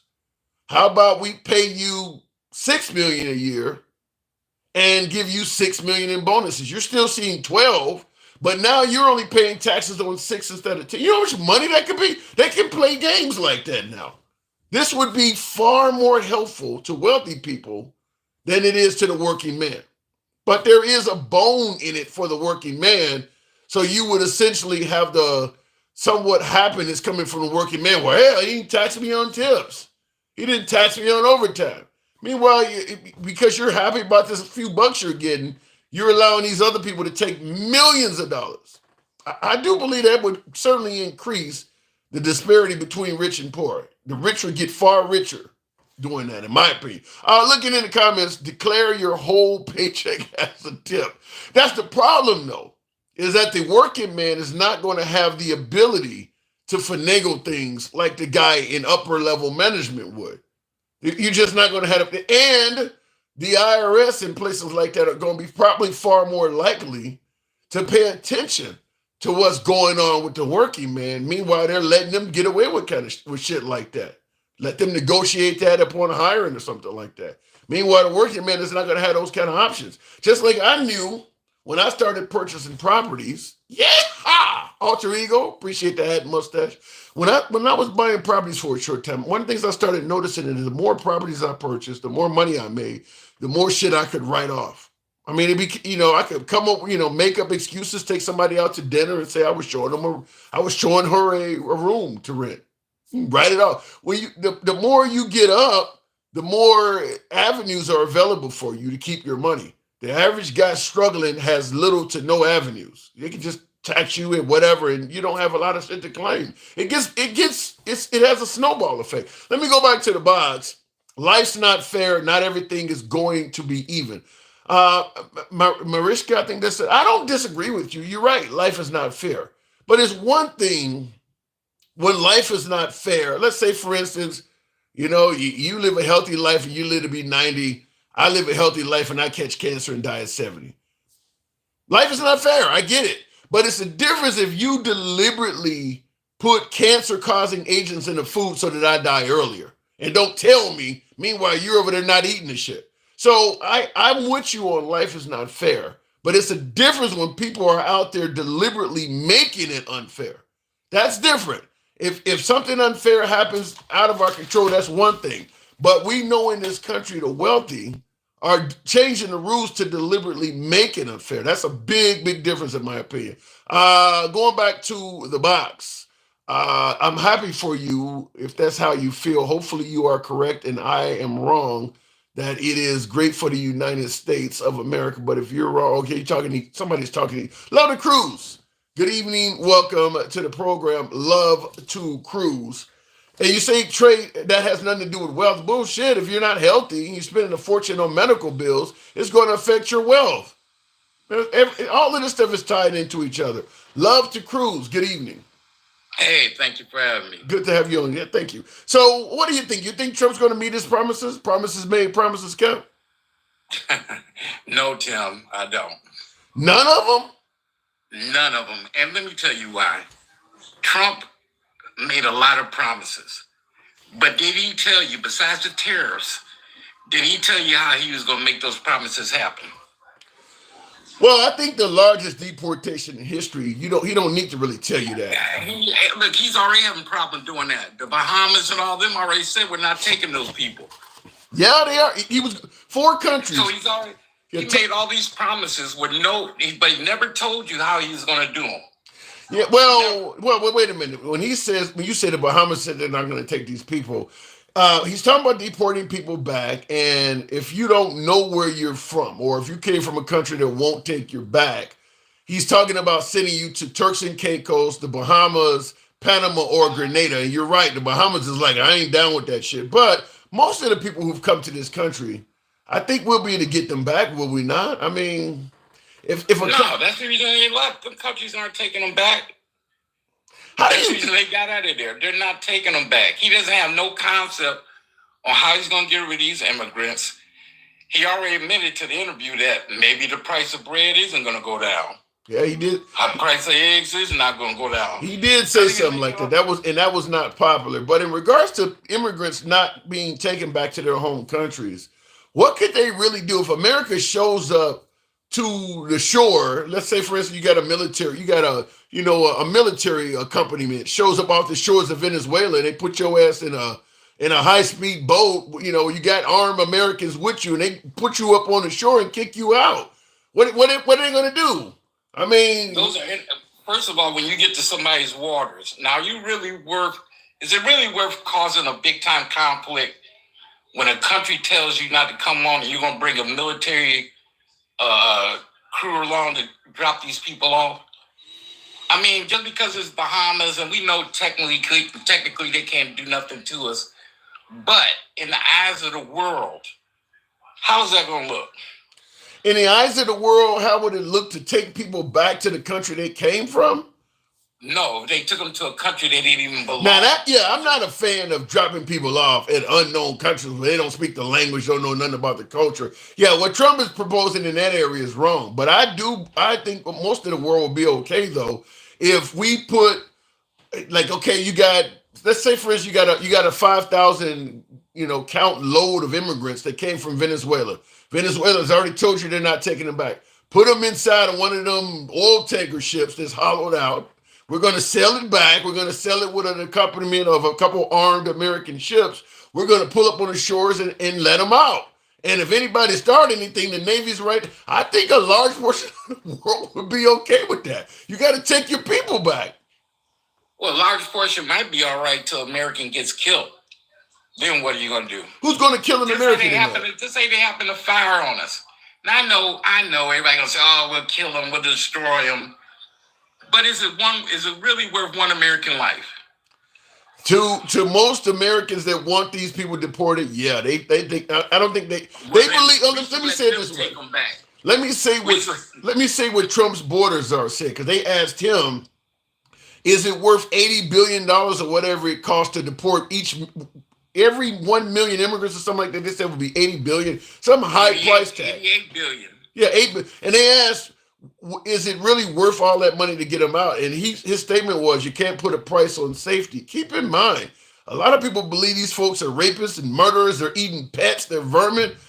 Look, if one American got to perish to get all these people out that are going to rape and murder everybody, I think a lot of Americans will be okay with it. But you're the same guy that said when the general, when I was speaking to you about the general, and he was warning the Chinese, and I said, well, is it worth it for him to save us from a conflict? No, he took an oath and he did this and he did that. But it's worth it now for somebody to die to take the immigrants back. Well, because they have the mindset. Now, me personally, I don't believe the immigrants are anywhere remotely dangerous, as Trump is saying. I don't believe they're eating pets. I don't believe they're raping and murdering people wholesale. I don't believe any of that stuff. But I'm simply saying a lot of people in this country would be okay if it cost an American serviceman their life. It's just like any other mission. You're out fighting to save American lives, and we're going to lose some people in the process. They believe these immigrants are essentially invaders, no different than Normandy 1945. I mean, they believe these people are, or 44, they believe these people are invaders. So for them, there is no cost. Well, I believe that. And there aren't all good minorities, immigrants that came across. I understand that. And we do have a prison system for them. So do I think he's going to keep his promises? No, I don't. Because I don't think he has an idea how to. And I don't think that as a vice president, he can make those type of decisions. You said we're talking about J.D. Vance, right? No, I'm talking about Trump as a vice president. I don't think I knew what you was talking about. So we calling Trump the vice president. So President Musk, is that what you're talking about? Exactly. Let me ask you this for shits and giggles. I told you that. Yeah, I told you that. Go ahead. He's a puppet. I told you Trump was going to end up being a puppet. Yes. If you give 450 plus million to a guy's re-election, what are you expecting? Yeah. I can't do nothing but applaud on that because I do believe that there's no way in hell anybody would give you 450 mil out of their personal account without some kind of expectation. He ain't that fucking eager to make America great again. There is something he's expecting for that. He just bought the presidency. That's what he did. I'm trying not to say that, man. I'm trying not to say that. It's the truth. He bought the presidency. I don't know if he bought it, but he bought something. You ain't gonna get 450. You don't have to say it. I understand. I'm saying it for you. Mm-hmm. All right. He bought the presidency.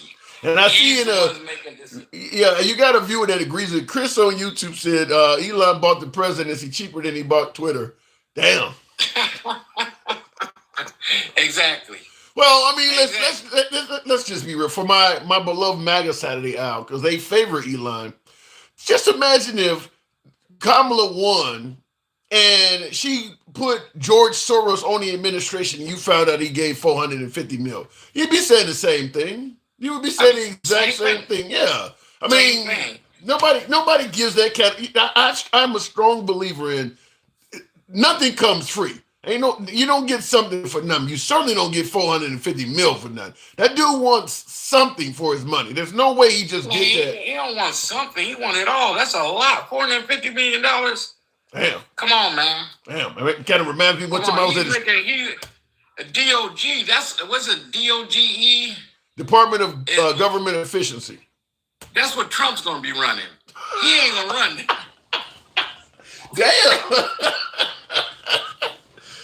So you think you're going to get in there and demote Trump? Oh, yeah. No. Yeah. like you say, is he promoted? He been promoted. He ain't the president of the United States. Yeah, but I see now. Cedric in the comments. Cedric said it's Elon Musk. That 450 mil is pocket change. Okay, sure, maybe so, but Sure it is. yeah, but even how many wealthy people are still stingy with pocket change? I mean, It's pocket change. Yeah. Let me ask you this: before Elon came along, you remember the big deal was Trump's campaign was broke. Yeah. And then supposedly he had to talk with Elon, at Margot. After that, you didn't hear no more conversation about that being broke. Yeah. You also didn't hear no more. You also didn't hear any more criticism. Go ahead. You don't think there was a big time deal made? I can't totally speculate on that, but I do stand by the statement. Nobody gives you 450 mil for nothing. I mean, if it happened in the meeting you're talking about, maybe, but somewhere along the line, when you started making those kind of promises, something was promised to you. You didn't just do that out of the kindness of your heart. When he was endorsing Ron DeSantis before Trump. Ron DeSantis wasn't getting that kind of money out of him. That's right. Yeah. So. And you had all those millionaires donating to Trump. He has Vince McMahon's wife, World Wrestling, as in charge of the Department of Education. Come on, man. Well, they're going to point out you got Pete Buttigieg in charge of transportation. I mean, come on. What you going to transfer up, man? What, you going to educate in school? They're going to teach you how to do the figure four? She's a businesswoman. Maybe she'll make the Department of Education efficient. Man, get out of here with that mess. And I understand. I had to try. I don't think she sounds like a logical appointment to that position either, but sometimes you never know. I mean, you got to give her a chance. You don't have any choice otherwise, but no, she doesn't come out. No. The puppet doesn't have any other choice. That's what happened. The puppet doesn't have any other choice. You really see Trump as a puppet? But he's a puppet. You'd be a puppet too if you got, if Eli gave 450 million or whatever. All these people give millions of dollars to you. You're a puppet. I mean, Trump is like almost 80 years old. Like, okay, do you really even need the money? I mean, your kids are already independently wealthy. I mean, you're going to be wealthy even without getting a penny from Elon ever. Even if he didn't run for president. I mean, the guy is wealthy for the rest of his life. You don't need, other than just being greedy, I don't see the need for this. But if you're Elon has all the money, he still wants more. All those people are filthy rich, and they still want more. So no chance that they're going to help out us working men. Oh no, not a chance. Not a chance. I mean, you may get welcome to Walmart. Can I help you? That's as far as that help goes. Damn. Come on, man. All these big companies, they didn't do it to help us. They did it to help themselves. And like I said, now the tax law, he's going to reinstate it. That was like stimulus checks to us, but they got all the money. Well, we got crumbs. Well, but one of my viewers says, but keep voting Democrat like fools and lose even more. So lose what? Well, the suggestion is Kamala Harris would have been even worse for you. Worse than Trump? Yeah, okay. But were you happy with the last 4 years under Biden? I wasn't upset about it. You think he did a good job? Wait a minute. There's some things he could have did, like the border and talk to us more. Absolutely. But on the same token, I remember a little disease called COVID where nobody informed us either. Yeah. And COVID cost us a lot of lives. So if it was down to 4 more years of Biden versus 4 more years of Trump, you rolling with Biden? Absolutely. You think Biden could actually do 4 more? No. But you still would take him. I'll take Harris behind him. Look, man, the last couple of years, I dibble and dabble in the stock exchange. And I haven't did that bad with Biden. So I can see the economy turning around. I can see it turning around. And the economists are saying that. The economists have been saying that too. And if you go, I catch planes, I do a little traveling. Those planes ain't empty. Yeah. Neither are the stores during the holiday season either. That's right. I don't know if you've been to the airport, man. There was a lot of people traveling. Yeah. You know, there's money out there. Are there people that are poor? Of course there are. Are there people that could have had more? Of course there is. But it's always been like that. But what about the notion that they'll even have more money under another Trump administration? No, they're not. You don't think so? And let me tell you, he's about to get rid of unions. Yeah, that's not good. If that's true, I mean, it's true. It's true because the people that own the companies are the ones in it giving them money. Yeah, if that's that, I mean, I'm a former union employee, AT&T, and I used to work for a union with United Parcel Service, Teamsters, and International Brotherhood of Electrical Workers, and I can tell you for a fact, as a working man, you're way better off in the union. I never could understand how so many everyday average working people think that they are better off without a union. I don't want to pay the $30, $40 a paycheck in union dues or whatever, not realizing your salary is significantly higher because of this union. I never could understand it. Hey, you remember when the auto workers were about to go on strike? When? Which time?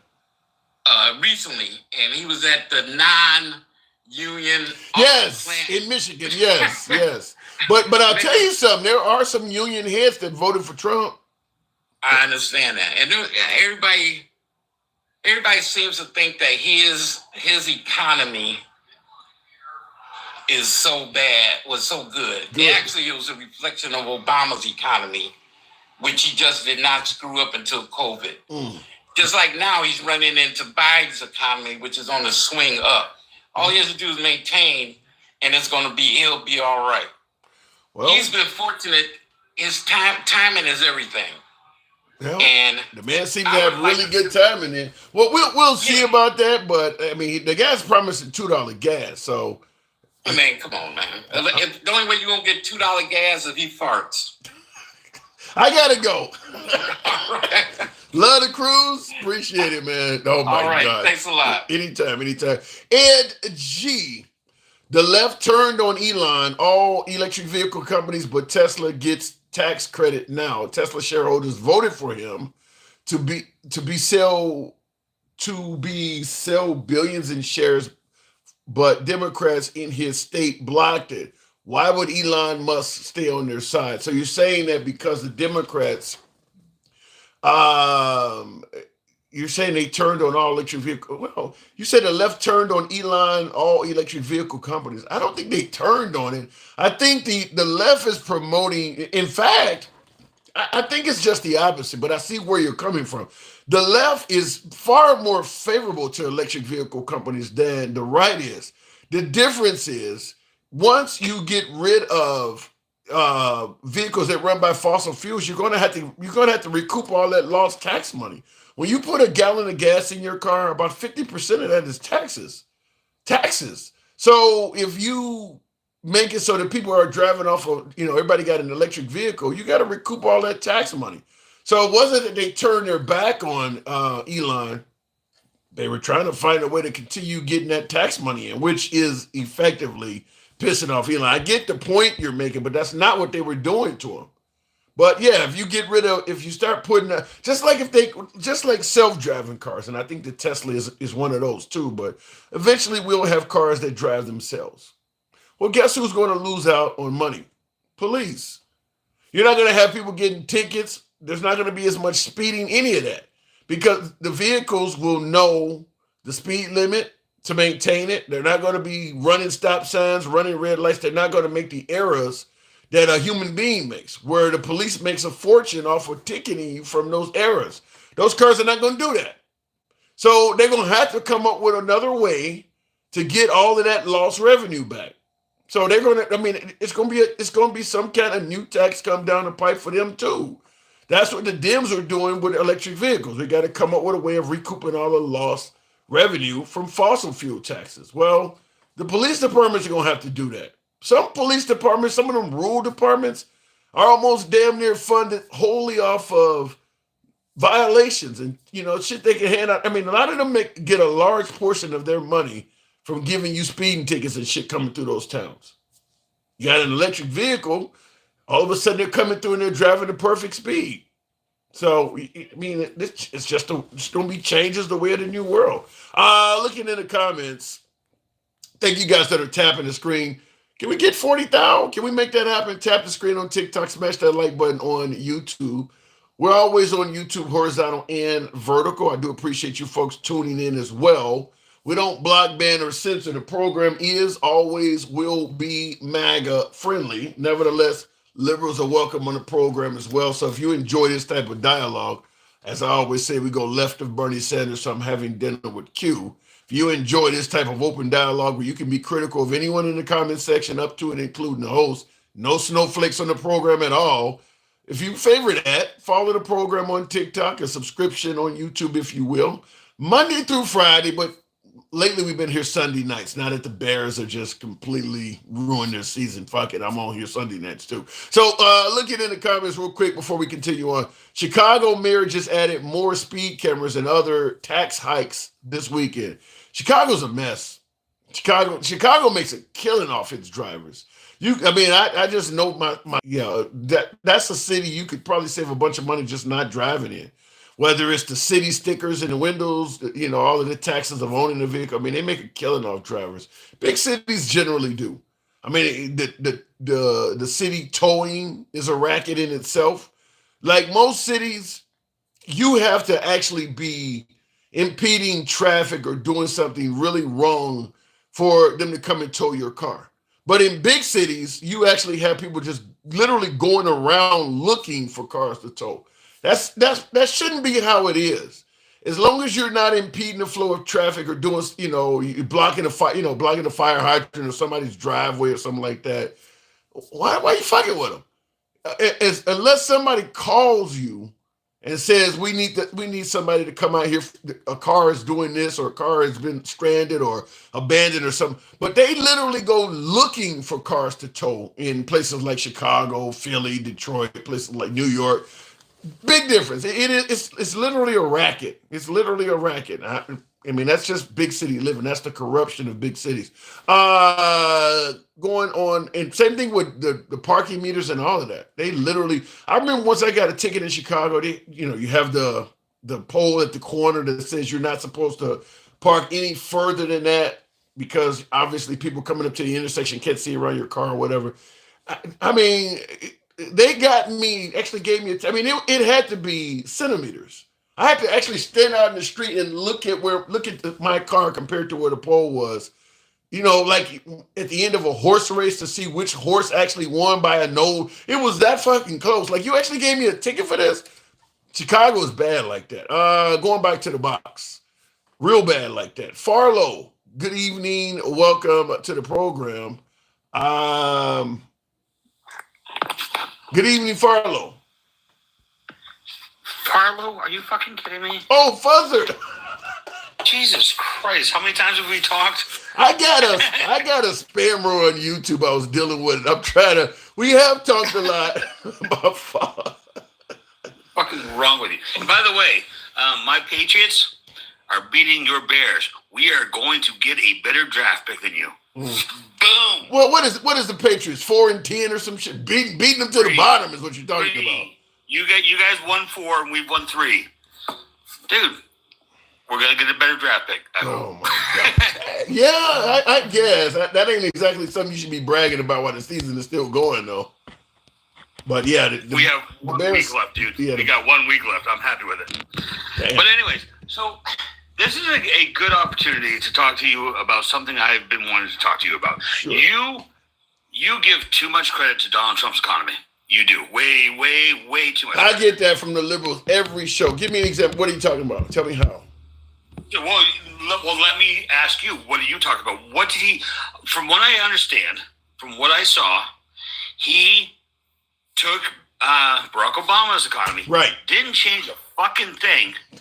And the only time it got fucked up is when he could fuck it up, and that was with. You don't think his tax cuts are any change at all? Fuck no. How? Show me where that put money into the economy. Well, it put money into your pocket personally. Right, for a week and a half. You're just not giving them credit.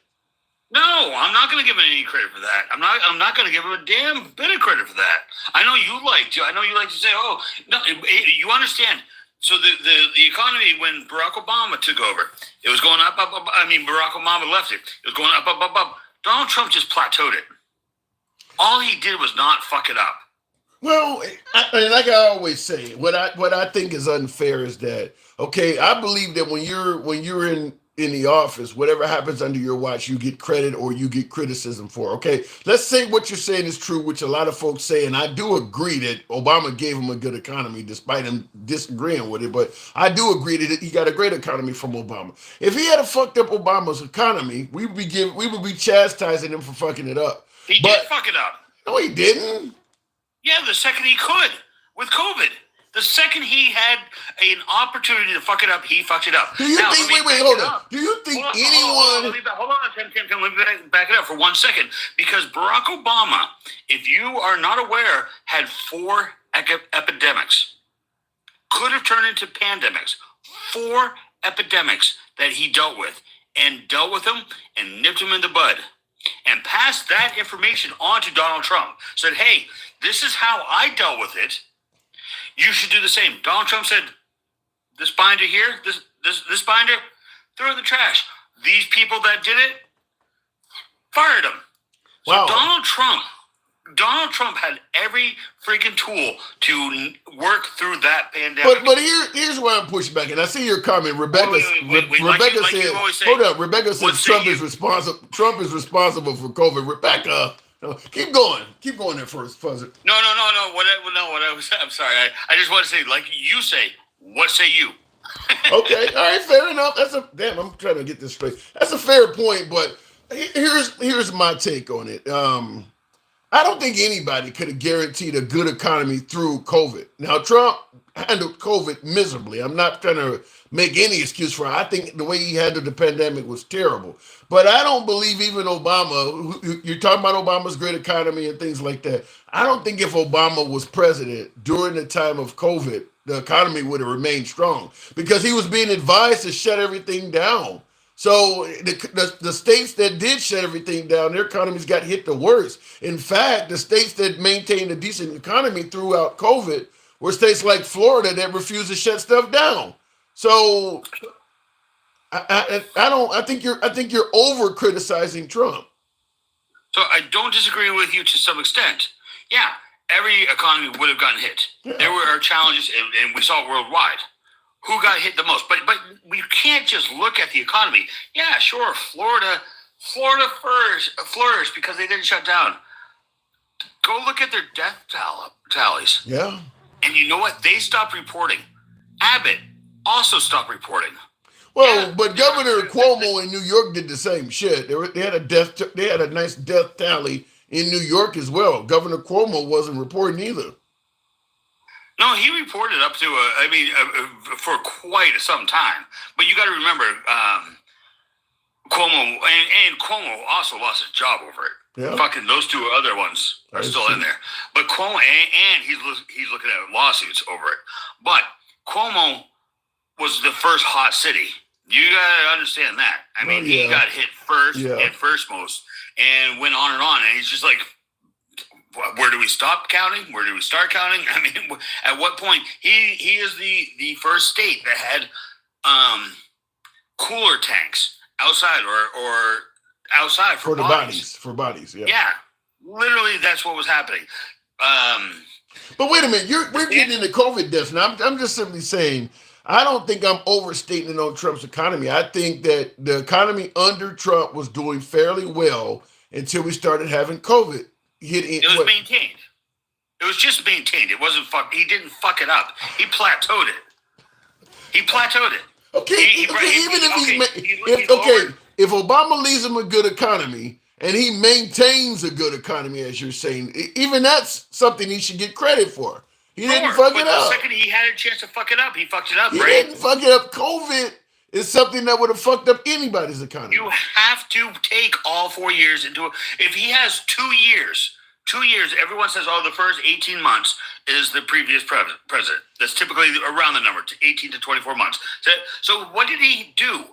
He had 12 months of maintaining an economy before he fucked it up. You have to give all 4 years. You cannot take a snapshot. I understand the point there, but if we want to say you got to give him all 4 years, I think that anybody under his situation would have had a bad economy. I think even under Biden, if Biden was president when COVID hit, the economy would have taken a hit. I mean, I just think that any president. Biden took over a COVID-ridden economy, and he has brought down inflation. He got vaccination. Yeah, but when Biden took over, he got it from a standpoint of we started understanding what it was. We started understanding how to treat people. A vaccine was created, which came from Trump. I mean, Biden got COVID in a much better. Biden wasn't dealing with COVID in its infancy like Trump was. Right. By the time he came along, he was in a better situation to deal with it. Well, what's the largest criticism of Biden? Probably, other than the wars. His mental health. What's that? His mental health is his largest criticism. What about inflation? I mean, the economy, obviously, but I would say his mental health and probably the border. Okay, him personally. I thought you were talking. No, I'm talking about in handling the nation, not him personally. The border, I would say, is probably worse. The economy, would you say his economy is because inflation? Everyone talked about inflation. They ran on the problem with inflation. Yeah, I get it, but I think so. If you eliminate COVID from both presidencies, which one was better? You're still gonna have the border. You're still gonna have. Hold on now. Understand these ain't problems that I perceive to be real bad, but a lot of Americans do. Like, for instance, the whole transgender issue thing. That's a real big problem in America. I was amazed at how people actually voted on that. You called it a problem. That's just an issue. That's why I said it's a big difference between what something is and what people perceive it as. For me, I thought it was insane that people were actually, you living in Alabama voting on, I don't want dudes playing on girls too. That ain't happening in your whole fucking state. But yet people actually perceive that to be a big issue. And that happened under Biden's watch. There was a bunch of things that were happening. You say between Trump and Trump's watch too. Huh? It was happening under Trump's watch. It was invisible. There were transgender people under Trump's watch. We just didn't make a big deal of it. Right, so they were invisible. There were the cross-dressing, the library readings. There were that happening. They were invisible. Those were happening before. Well, and that's why Trump gets the win. That's why he gets the credit, is he knows how to make a big issue over stuff, whereas Biden was just trying to be president and not on TV every day. Americans want you on TV. I don't agree with that. Donald Trump and the Republicans definitely won social media. Yeah. No doubt about that. They'll win it every single day of the week. I guess we just hit every fucking topic, so I don't know. We might be done. Is there anything else you want to talk about? So what's your team? Bears. Oh, Chicago. Yeah, we got you beat. All so anyways, Tim, it's always a pleasure. I can't believe you called me Farlow or Furlow. No, there's somebody in the comments named Farlow waiting to come up. That's why I called you that. There's another, my next guest, that will be their name. Oh, so you meant to hit someone else and you accidentally brought me. You're a subscriber, though, so that's how that works. Appreciate it. I got to go. All right, Tim. Always good talking to you, buddy. Anytime. Yeah. Angie says, so you want more crime to keep cops employed? No, I don't, speeding, moving violations, I don't put that in the same category as a crime. I hear what you're saying, but no, I don't put that in the same category. That's not a crime, in my opinion. Why did they block him from selling billions in shares when it was approved by shareholders? Why Dems get involved in a non-government company? Would you stay on their side? Not if I'm Elon. Yeah, okay, that's a good point. If I'm Elon, I might not. But the Democrats are not big fans of people being able to make infinite wealth. The Republicans are. The Democrats tend to believe that there probably should be some kind of limit on how much money you're making. Like Elon Musk, for instance, well on his way to being worth $1 trillion. I mean, most folks believe that by the time Trump's presidency is over in in January 2029 that Elon Musk will be likely worth $1 trillion. The Democrats are not fans of that. The Democrats believe there should be a limit on how much one man can make. I know folks say that's socialism and all of that. We can debate that all day, every day, but that's the way the Dems feel. The right feels that nothing should stop you from how much you're earning. So that's why I always say, when people say, well, why the hell would anybody ever vote Republican? I'm like, that's the number one reason, in my opinion. If you got a bunch of money and you don't want people telling you what to do with it, you don't want to be forced to share it, you don't want people making you pay tax, the Republican Party is the way to go. I mean, if you are wealthy and that's your biggest concern is your bottom line, I don't want to share. I don't want somebody telling me I got to pay my employees more in minimum wage, or I got to cover their health care, or I got to let them unionize, which all affects my bottom line, or I got to pay more taxes because I'm a billionaire. I don't want to do any of that. You should vote Republican. Republicans are going to guarantee that stuff doesn't happen. So there are legitimate reasons to vote Republican, but I do believe more reasons exist if you are wealthy versus if you are poor. Because if you're poor and I'm homeless, I need somewhere to, the Republican, that's when the Democrats kick in. When you're poor and you need things, the Democrats are more likely to help you. But if you're wealthy and you want to hold on to your money and all, then the Republicans. That's my opinion. You might disagree. And how are we letting people who want revenge be in charge? Non-bias is needed, says Nick. Well, we're letting people who want revenge be in charge because a lot of voters believe that they're not taking revenge. They believe that it's justice. They believe that the likes of Liz Cheney, for instance, they're suggesting that she was witness tampering during the January 6 hearings.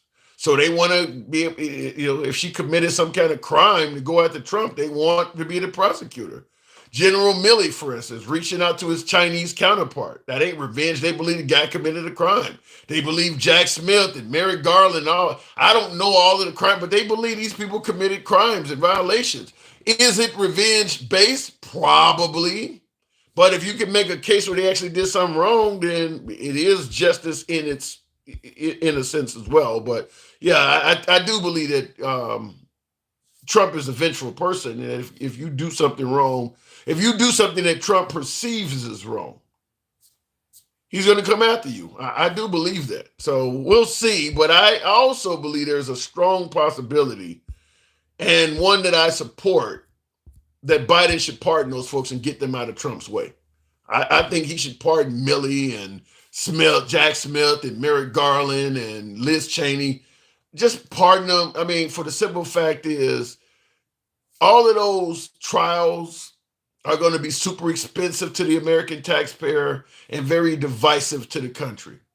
And I don't feel confident by any stretch of the imagination that Trump is not going to go after some of them people. I know Trump said his retribution will simply be winning and he's not going to go take revenge on. I don't buy that. I don't believe it. I just tell you flat out, I personally do not believe it.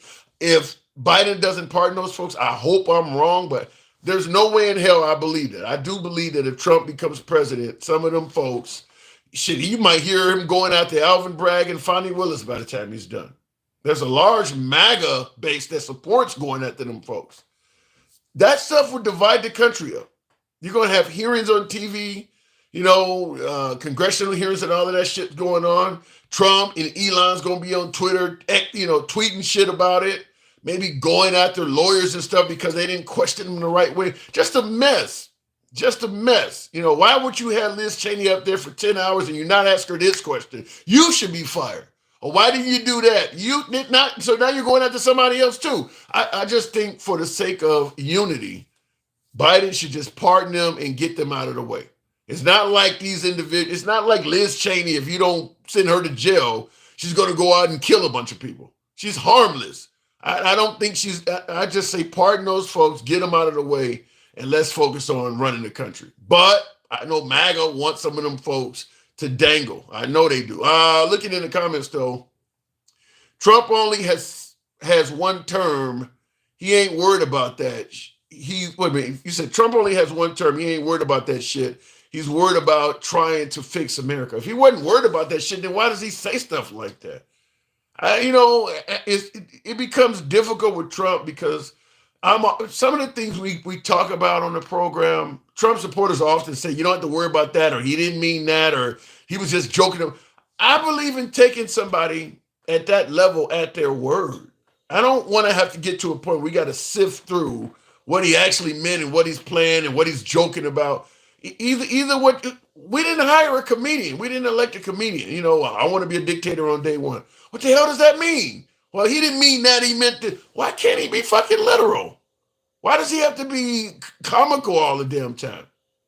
Now, for folks who say, well, the liberals got Trump derangement syndrome and y'all just hate Trump, he sure make it kind of easy when he's doing stuff like that. Why can't he just speak in? Wasn't he the guy we elected because he shoots straight from the hip? He tells it and calls it like he sees it. Why all of a sudden we getting all these jokes and references and shit? So you're leaving it up to the American people to try to figure out what the hell he's talking about. Did we vote in the Riddler? So at the end of the day, if he says something wild and people hold him accountable for saying something wild, I don't blame the people. I'm not here to tell folks that you need to have some kind of deciphering tool to understand what he's saying. He can speak clearly. He knows how to do that.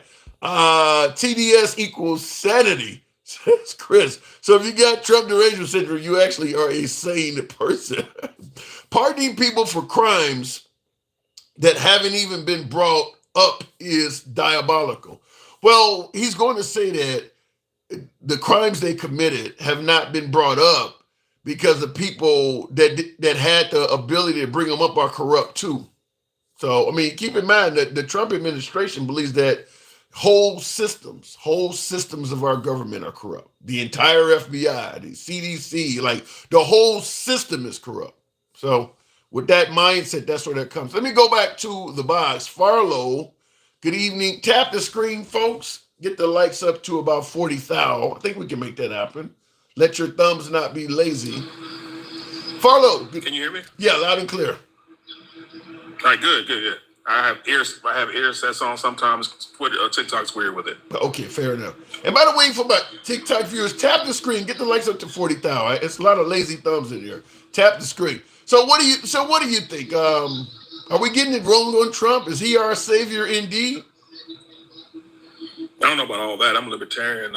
But if Vivek and Elon, who are libertarian, start cutting some of these departments and spending, then inflation will die and the economy will be better. So what about the claim that they're cutting spending like children's cancer research and shit like that? I believe that passed already. I don't even know why that's even an issue coming up.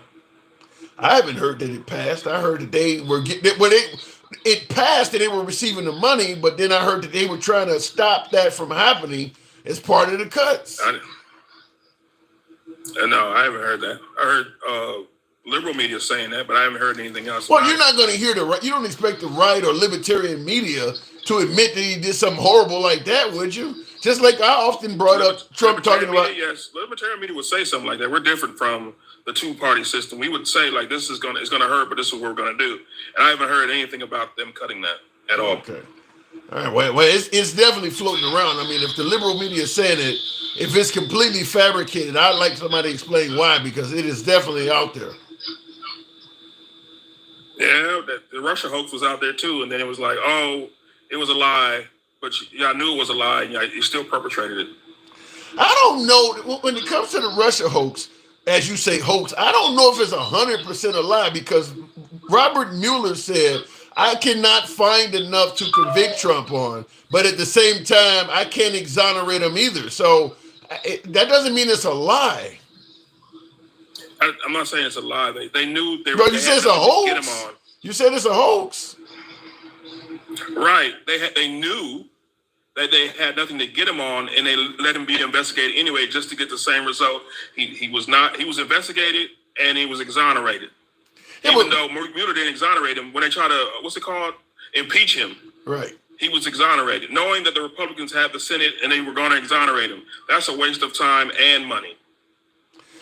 I don't disagree with that, but that is politics. I mean, the same thing with Hillary Clinton and some of that stuff. I mean, both sides do that. I don't know, and we don't have a libertarian, but both sides do that. He said he was going to put her in jail when he was elected.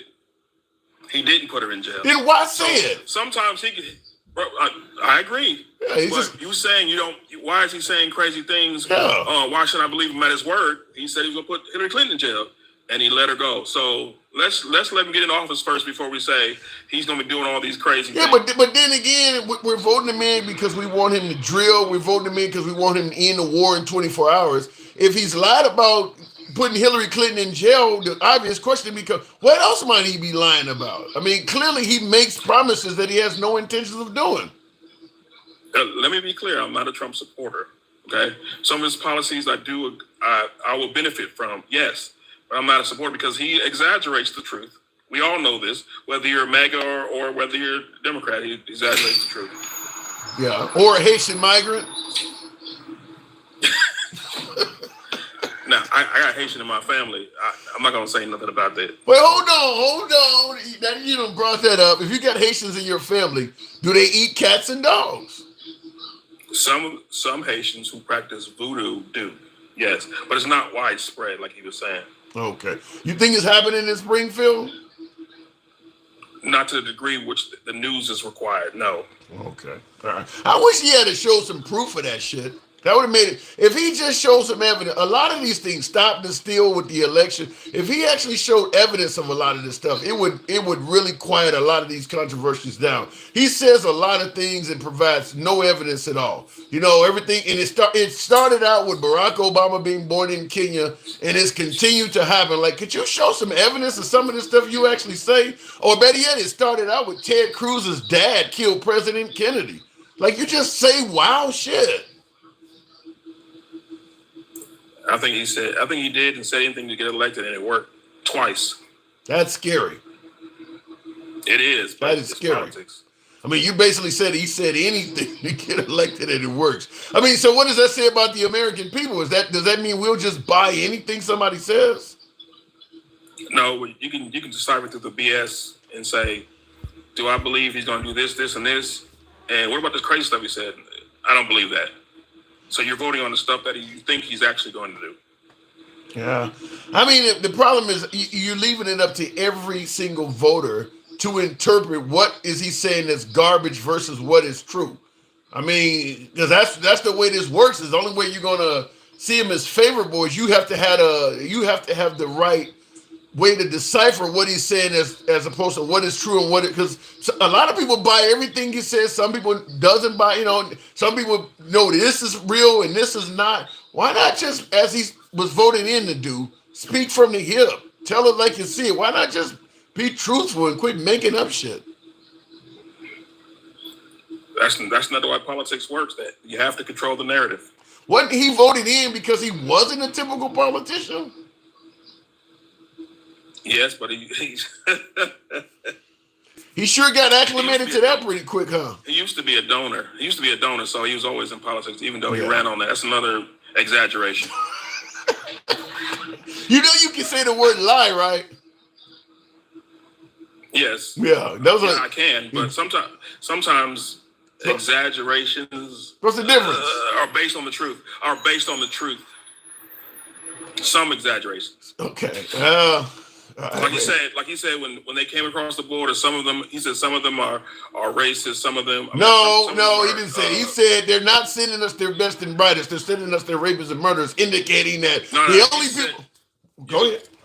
You go back and look it up. He said some of them are rapists. Some of them are murderers and all that. And then he said some are good people. No, he said they're not. Mexico is not sending us their best and brightest. They're sending us their rapists and murderers. I assume some of them are good people. In other words, there might be a few good people in the crowd, but most of them are rapists and murderers. I think you got that backwards how you said that. You can play it if you want. Yeah, let's. For shits and giggles, we can certainly make that happen. But I do believe that the way he stated it indicated that most of them that are coming across the border are rapists and murderers, and there might be a few good ones in the crowd. That's the way. These are the best. Here's what does this say here? Now this says Trump did not say Mexicans are rapists and murderers. So I don't know whose clip is this, but we'll hear it. And these are the best and the finest. When Mexico sends its people, they're not sending their best. They're not sending you. They're not sending you. They're sending people that have lots of problems. and they're bringing those problems with us. They're bringing drugs, they're bringing crime, they're rapists, and some, I assume, are good people. But I speak to border guards, and they tell us. So he said, some, I assume. So in other words, he's not even. He didn't use words. Hold He didn't use words. Most of them are rapists. He didn't say most of them are thieves. He didn't say most of anything. He said some, I assume are good. Oh, hang on. He said some, I assume are good people. In other words, I don't even know if they're good people. I assume they are. He didn't say he assumed they were rapists and murderers. He didn't say I assume they're drug dealers. He know they drug dealers. He know they're rapists and murderers. He assumed that they might be, some of them might be good. That's correct. Yeah, so most of them are bad. People. But some of them are bad people too. We can agree on that. He made it sound like he's confident. No. That's your interpretation. He didn't say most. He didn't say the large vastity of them. You see what I'm saying? Yeah, no, I don't. No, I don't. That's what he said. If I tell you I assume you're a man, that means I'm not even for sure if he said I assume that some of them are good people, he's making it. I'm not even for sure any of these people are good. Am I interpreting that wrong? I think when he said some are good people, and he didn't use words like most, all of them, or the majority of them are in these categories, because which he did not say, because you played it. He did not say use any of those words, any of those adjectives. I think him simply. Hold on. I'm asking you a serious question. Where did you get the majority of them are bad people? That's what I'm trying to get out of you. Well, if I tell, I'm answering that. If I tell you I assume some of these people are good, that means I don't even know I'm not even for certain that any good people exist in this crowd. That means the rest of them have to be all bad. I think that alone says that's not true either. That's not true either. Some of them are bad. Some of them are good people. It's just some of them are. How do you know? He said he assumed. Wait. 70-30. He said I assume some of them are good people. In other words, if I make an assumption, I might be wrong, right? He doesn't know them. Therefore, he can say some of the good people. Now, listen to this. Listen to this. Is he wrong that some of them are drug dealers and rapists? Is he wrong? Yes or no? Say that again? Is he wrong when he said that some of them are drug dealers and rapists and traffickers and bringing drugs into the country? Is he wrong?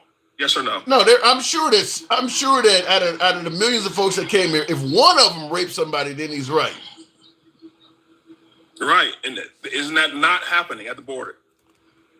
Yeah, I'm sure. Yeah, it's happened. Exactly. So he's not lying. Yeah, he wasn't lying there. I don't understand why I don't see why people did not like what he just said. He was telling the truth. Now, if he just said the majority of them, then I'd be like, "Sir, you're off your rocker," because you're talking out your ass. But he was just saying in general. Maybe he was vague. Okay, yeah. He was vague. Yeah, maybe you need to be more specific. Yeah, if I tell you, if I come to your house and I say I assume some of you guys are decent people, that makes it sound like I'm not even for sure any of y'all are decent in here. I don't see how you're hearing that any different than that. Or I don't really know. I'm making an educated guess, which is a hypothesis, which is a scientific, something you do in science. There's nothing wrong with that. But you notice... What's wrong with that? Here's what's wrong with it. You notice that he didn't... When it came around to them being good, he assumed some of them are good. But when he started talking about rapists and murder, he didn't have any... He didn't say, I assume some of them are raping. I assume some of them are murder. He was solid on that. But when it came to any of them being good, well, I assume some of them might be good. He said the same thing about the people in Charlottesville. Some of them were good people. Did he not? I don't know what that's got to do with this, though. He called out the people that he was disgusted by, this white supremacists. He called them out. He didn't call them out for 3 days. They had to practically beg him to do that. No, he's called a white supremacy myth lots of times. You said what? Lots of times he called out white supremacy. He didn't. Well, when that happened in Charlottesville, I don't want to get too deep into Charlottesville, but when that happened, he said, I assume he didn't call out white supremacy at all. That just like when he has had to be sweated to call out white supremacy in every case. When David Duke endorsed him, he didn't know who the hell David Duke was. When Nick Fuentes showed up at his house, he didn't know who the hell Nick Fuentes was. He has to be egged on to finally come around and say, yeah, what they represent is wrong. He don't ever do it on his own. It takes days, it takes urging. Even when he tweeted out a video of a guy yelling white power, his response was, I didn't hear it. And Tim Scott had to beg him to take that down. He anytime he doesn't want to admit something, I don't know what that is. I didn't hear it. I mean, the white power video is clear as day. You can hear the guy yelling it out. And he gave no reference to why would you tweet this out to begin with? Never explained it or anything. Well, I didn't hear it. Then why the hell you tweet it out? So what was the goal of tweeting this out if you didn't tweet it out for that? So I'm just simply saying some of the stuff he says is obviously not true. Okay, let's unpack it because you said a lot there. You said he didn't deny David Duke or he had to be goaded in there. If you Google, did Donald Trump deny David Duke, I think you're going to find a lot of videos where he's denying David Duke. No, he first said he didn't know who he was. He denied him. I do remember that. Yeah. I remember that, and I was like, bullshit. Right. Kanye West showed up to his house. Kanye West showed up to his house with Nick Fuentes. You believe that? Say again? When Kanye West showed up to his house with Nick Fuentes, he said he didn't know who Nick Fuentes was. You believe that? I don't even know who Nick Fuentes is. I'm sorry. You're the president of you're the former president of the United States. You're a huge star. Hold on, I get that. He's also a white supremacist. But what I'm saying is, Trump said he didn't know who the dude is. Okay, you're the former president of the United States. You're a huge target. You're considering running again. You're gonna just let Kanye West show up to your house with somebody and you don't ask him who is this dude or nothing at all? I think the fact that he showed up with a black guy, he didn't question if he was a white supremacist or not. Kanye West himself said Hitler did great things. Listen to what I'm saying though. Look, if you showed up with a white supremacist, I'm not going to assume the guy that you're with is a white supremacist. What is a white supremacist hanging out with a black guy for? I'm not going to let you show up to my house if I'm running for president without knowing who the hell you bring in, period. I'm not going to make any assumptions. I agree. Yeah. So the idea is... regular person. I'm talking about a regular person. If I show up to your house and a white guy was with me, would you assume he's a white supremacist? Yes or no? No. But if you had done crazy shit like... hang on. If you had been known to do crazy shit like Kanye West... I would want to know who the hell that dude is. I mean, Kanye West is... Agreed. Ain't nothing about Kanye West typical of the average everyday black man. I mean, the statements he's made. So even if I don't assume that's a white supremacist, knowing some of the crazy shit Kanye West said, who the hell you bringing by my house, dude? I would ask the Secret Service, run a background. Who is this person? So the idea that Kanye West showed up with somebody and Trump had no clue who that guy is, that makes no fucking sense at all. You said Kanye West. I thought you said somebody else was. Okay, Kanye West. I thought you were talking about the guy from the representative from Texas. You're talking about the rapper Kanye West. He showed up. Asked the question. Yeah. A few screws loose of right. And Trump gonna say he didn't know who the dude was that Kanye West showed up to his crib with. That ain't believable. Who's Nick Fuentes? So who is Nick Fuentes? Which doesn't even sound all the way white. But go ahead. He isn't all the way white, but he sure identifies as one. He is a trans. Okay, he's a trans white supremacist. If there is a term. You said Nick. Wait a minute, Fuentes. Yeah, he's he can't. I mean, he could be. I mean, God forbid, don't let me assume, but that don't sound like a all-white name right there. Well, George Zimmerman is another trans. I mean, he's not white either. He's Hispanic, so he's a trans. Some of them, some people decide I'm a minority trapped inside of a white supremacist body. So sometimes it happens. He's trans. I gotta move it on, man. Good talk, though. Real good talk. Appreciate talking to you. Always appreciate giving you the libertarian perspective. Hey, you always welcome on the program, man. You're always welcome. Thank you. All right. No doubt. Moving on with the program. I'm sure I got a few dissenting opinions in the comments. Let me see what I missed out on. It's some crazy folks out here. Yeah, true. But like I said, Trump, anytime something starts not looking like it'll work in his favor, he gets amnesia. He didn't know who Stormy Daniels was when that came out. When him and what was his attorney Michael Cohen, when they started having a falling out, Well, he was just some dude I hired. Like, this dude been working for you for 20 years. Suddenly, he barely knew who the dude was. And people be buying this shit.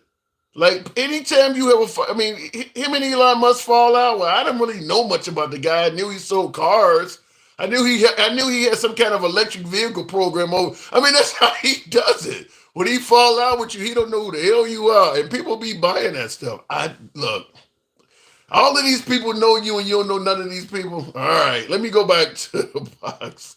But yeah, he said that about his lawyer. He said that about Stormy Daniels. He said that about Nick Fuentes. He said that about the other white supremacist dude. That guy ran for president too. The other guy I'm thinking of, I can't think of his name right now. I mentioned it earlier. David Duke. That guy ran for president down in Louisiana. And I think he got like 30% of the vote down there. So they they were down with the program down. He ran for president back in the 70s or 80s. And he truly was running a white supremacist platform. And he got a lot of votes down there. But you're president and you don't know who this dude is. That made no sense. I mean, Trump's like, at the time Trump was in his late 70s. So you were around when this dude was in his prime. You don't know who he is at all? Not believable. Not believable. So, do you believe Trump?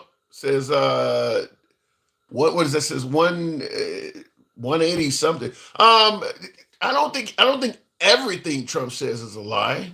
I think politicians tell lies. I just think Trump's is a bit different for one reason, primarily, is that he was elected because he was not going to be a typical politician. We were tired of typical politicians, wanted to drain the swamp. He's got in there, he's doing all the same shit. I mean, he's just as dishonest as any other politician.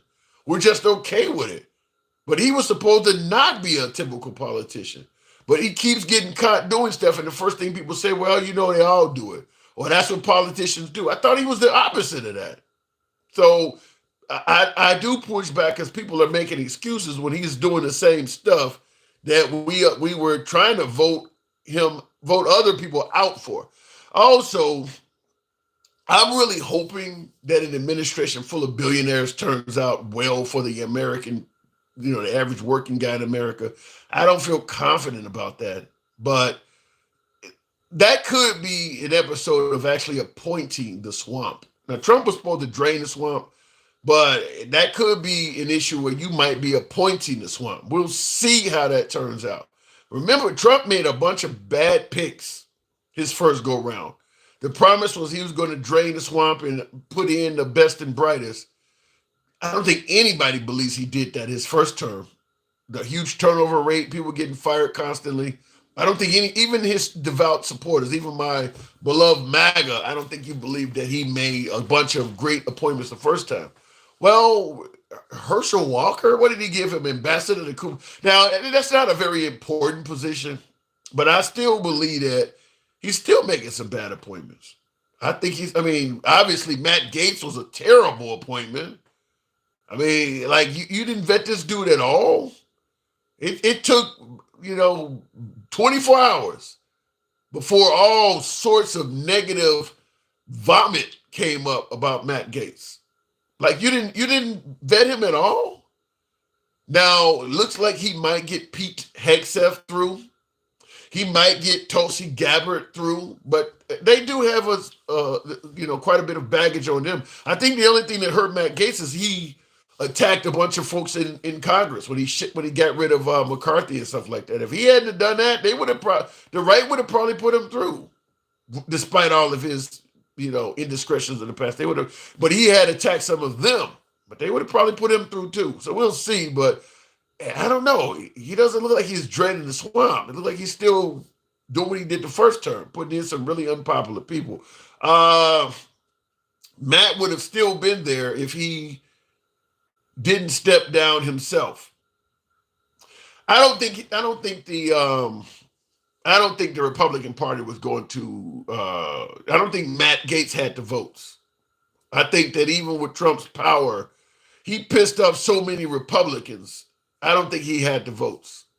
So Trump could have kept pushing them and making threats, which is kind of how they're running the administration now. Either you vote my people in, or my people gonna vote you out. I mean, he's not really allowing Congress and the Senate to act independently. He's kind of like, either you do what I say, or we're gonna vote you out, which means that you got to trust that he's not making any mistakes, because you got to ride with him. If he's forcing you to ride with shit and he appoints the wrong person, then all of you guys are on record as supporting this person. He's not giving them the power of independent thought. I mean, Elon Musk is already talking about, well, if you don't go with this pig, you should be voted out in 2 years.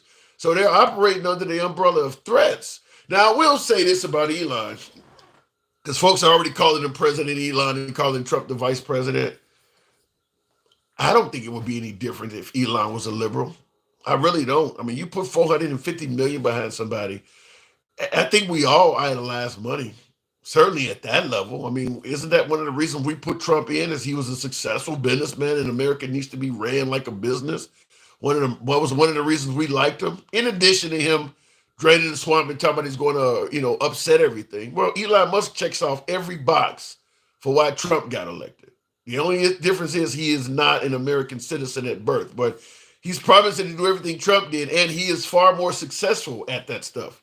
I mean, if you think Trump is a successful businessman, then Elon Musk is in a whole another galaxy. I mean, you could put a few hundred Trumps together and come up with one Elon. And that's assuming that Trump was being honest when he came down the escalator and said he was worth $15 billion. I don't think he's worth that much, but let's say he is worth $15 billion. He still is one, fraction. He's a fraction of what Elon is worth. So if that's the reason why you want, you liked Trump because he was a successful businessman, then Elon should really tickle your fancy. And like I said, I think Elon would have a lot of power even if he was a liberal. I mean, politicians love money. Elon is in a position where he could literally lobby to most of Congress, if not all of Congress, simultaneously, left and right. Remember, Trump talked about how much he knew the system because he has lobbied and worked with people on both sides. If he could do that at his level of having a few billion, imagine what Elon could do. I've said this on a video. A few people criticized me, but I still stand behind it. I do believe, or let me just say it this way. I would not be surprised if there was a push by the powers that be to change the rules to let Elon Musk run for president. I know it sounds fucking ridiculous. I get it. But we change rules all the time. Right now, they're talking about changing the rules so that you cannot be an anchor baby and gain citizenship anymore. That's in the Constitution. They're talking about changing that. When Arnold Schwarzenegger was the governor of California, and the right was very favorable to having a well-liked celebrity governor in California, they were flirting with changing the rules so that Arnold Schwarzenegger could possibly run for president. They weren't talking about it. Arnold Schwarzenegger ain't got shit on Elon Musk. So I know it sounds ridiculous, but there is precedent for it. We've already talked about changing the rules once so that somebody can run. Now, like I said, he could lobby to everyone at once. So if you get Trump or you get, one of the JD Vance or one of the powers to be to say, look, I propose, whether you agree with me or disagree with me, I propose this guy is what America has been longing for, and that we should consider opening up the gateway for somebody of this stature to run for president of this country. And then you just tell Elon behind the scenes, you need to make sure that the politicians that are going to vote on this are happy. He can lobby to all of them. He could literally put hundreds of thousands of dollars in their political campaigns, every single one of them. Every single one of the Congress members, every single one of the Senate. He got enough money to lobby to every single. Well, you gonna tell me that vote is impossible to get? Because that's who decides it. It ain't you or me. It would be one of them. It's only like 500 and some odd Congress, 100 senators. He could easily get them each several 100,000, if not a few million, easily. You telling me this? You really believe this is impossible? I know it sounds far-fetched, but having a candidate run that could one day be worth $1 trillion seemed far-fetched as well. Let's say Trump does his 4 years and Elon Musk is looking at a bank account that's damn near worth $1 trillion. Easily could lobby to every politician that would be behind the vote to vote whether he can be allowed to legally run or not. He could easily, I mean, that kind of money can change a whole lot of hearts and minds. A whole lot of hearts and minds can be changed when you're throwing that kind of money around. Don't say it's impossible. I hope it doesn't happen. But when you got that kind of fucking money, anything is possible. Billionaire's been running the country on both sides, says Head. Yeah. And I really believe this can be done. I really believe that you're going to have some politicians that just like Elon, period, that might already be okay with him potentially being a candidate for president. The ones who are against it, buy them off. It's got to be something out there that you need or you like or you favor. How about yourself? You want to be congressman until you're old and gray, right? Well, how about we put a stadium in your town or something that your constituents will keep voting for you for? We can make that happen. I just need this vote. You can tell me you think this is impossible that Elon Musk can? It's only 100 senators and 500 and some odd members in Congress. It's only like 600 people. You think Elon Musk can't sway enough of them? Really? I disagree with that kind of money. Looking in the comment section, Elon doesn't want the restraining government dragging him down. Once he's in charge, he's making the fucking rules. That's the problem, is that you say he don't want the government dragging him down. Once he's head of the government, he's going to get rid of all the drag. He's going to lift up the flaps and pull in the landing gear. All of the drag is going to be reduced. That's how you do it. I would submit to you that by the time Trump's term is done, you'll probably have all sorts of government vehicles that are produced by Tesla. His space program may suddenly be our space program. The taxpayers may be funding all sorts of R&D projects with Elon Musk's space program. There's going to be money coming to this dude hand over fist. Hand over fist. Those are jobs being created. Some of that stuff's going to advance American technology. I think you would have a lot of people just based on that already suggesting that he might be a good president. And then, like I said, when he can put millions of dollars into the lobbying efforts of whatever politician is putting up resistance, America's for sale. We are a capitalist country. You do realize that, right? We are a capitalist country. It ain't always about morals. Sometimes it's about money. If you think it's impossible for Elon to become president with $1 trillion, with a bank account that's almost $1 trillion at the end of Trump's term, that doesn't make sense to me.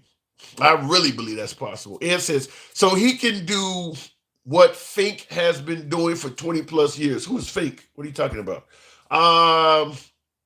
That's the fucking problem. Well, you don't want, remember when Obama came along, how much we hated socialism? We like capitalism, right? Well, capitalism is based on money. People can be bought off in the capitalist system.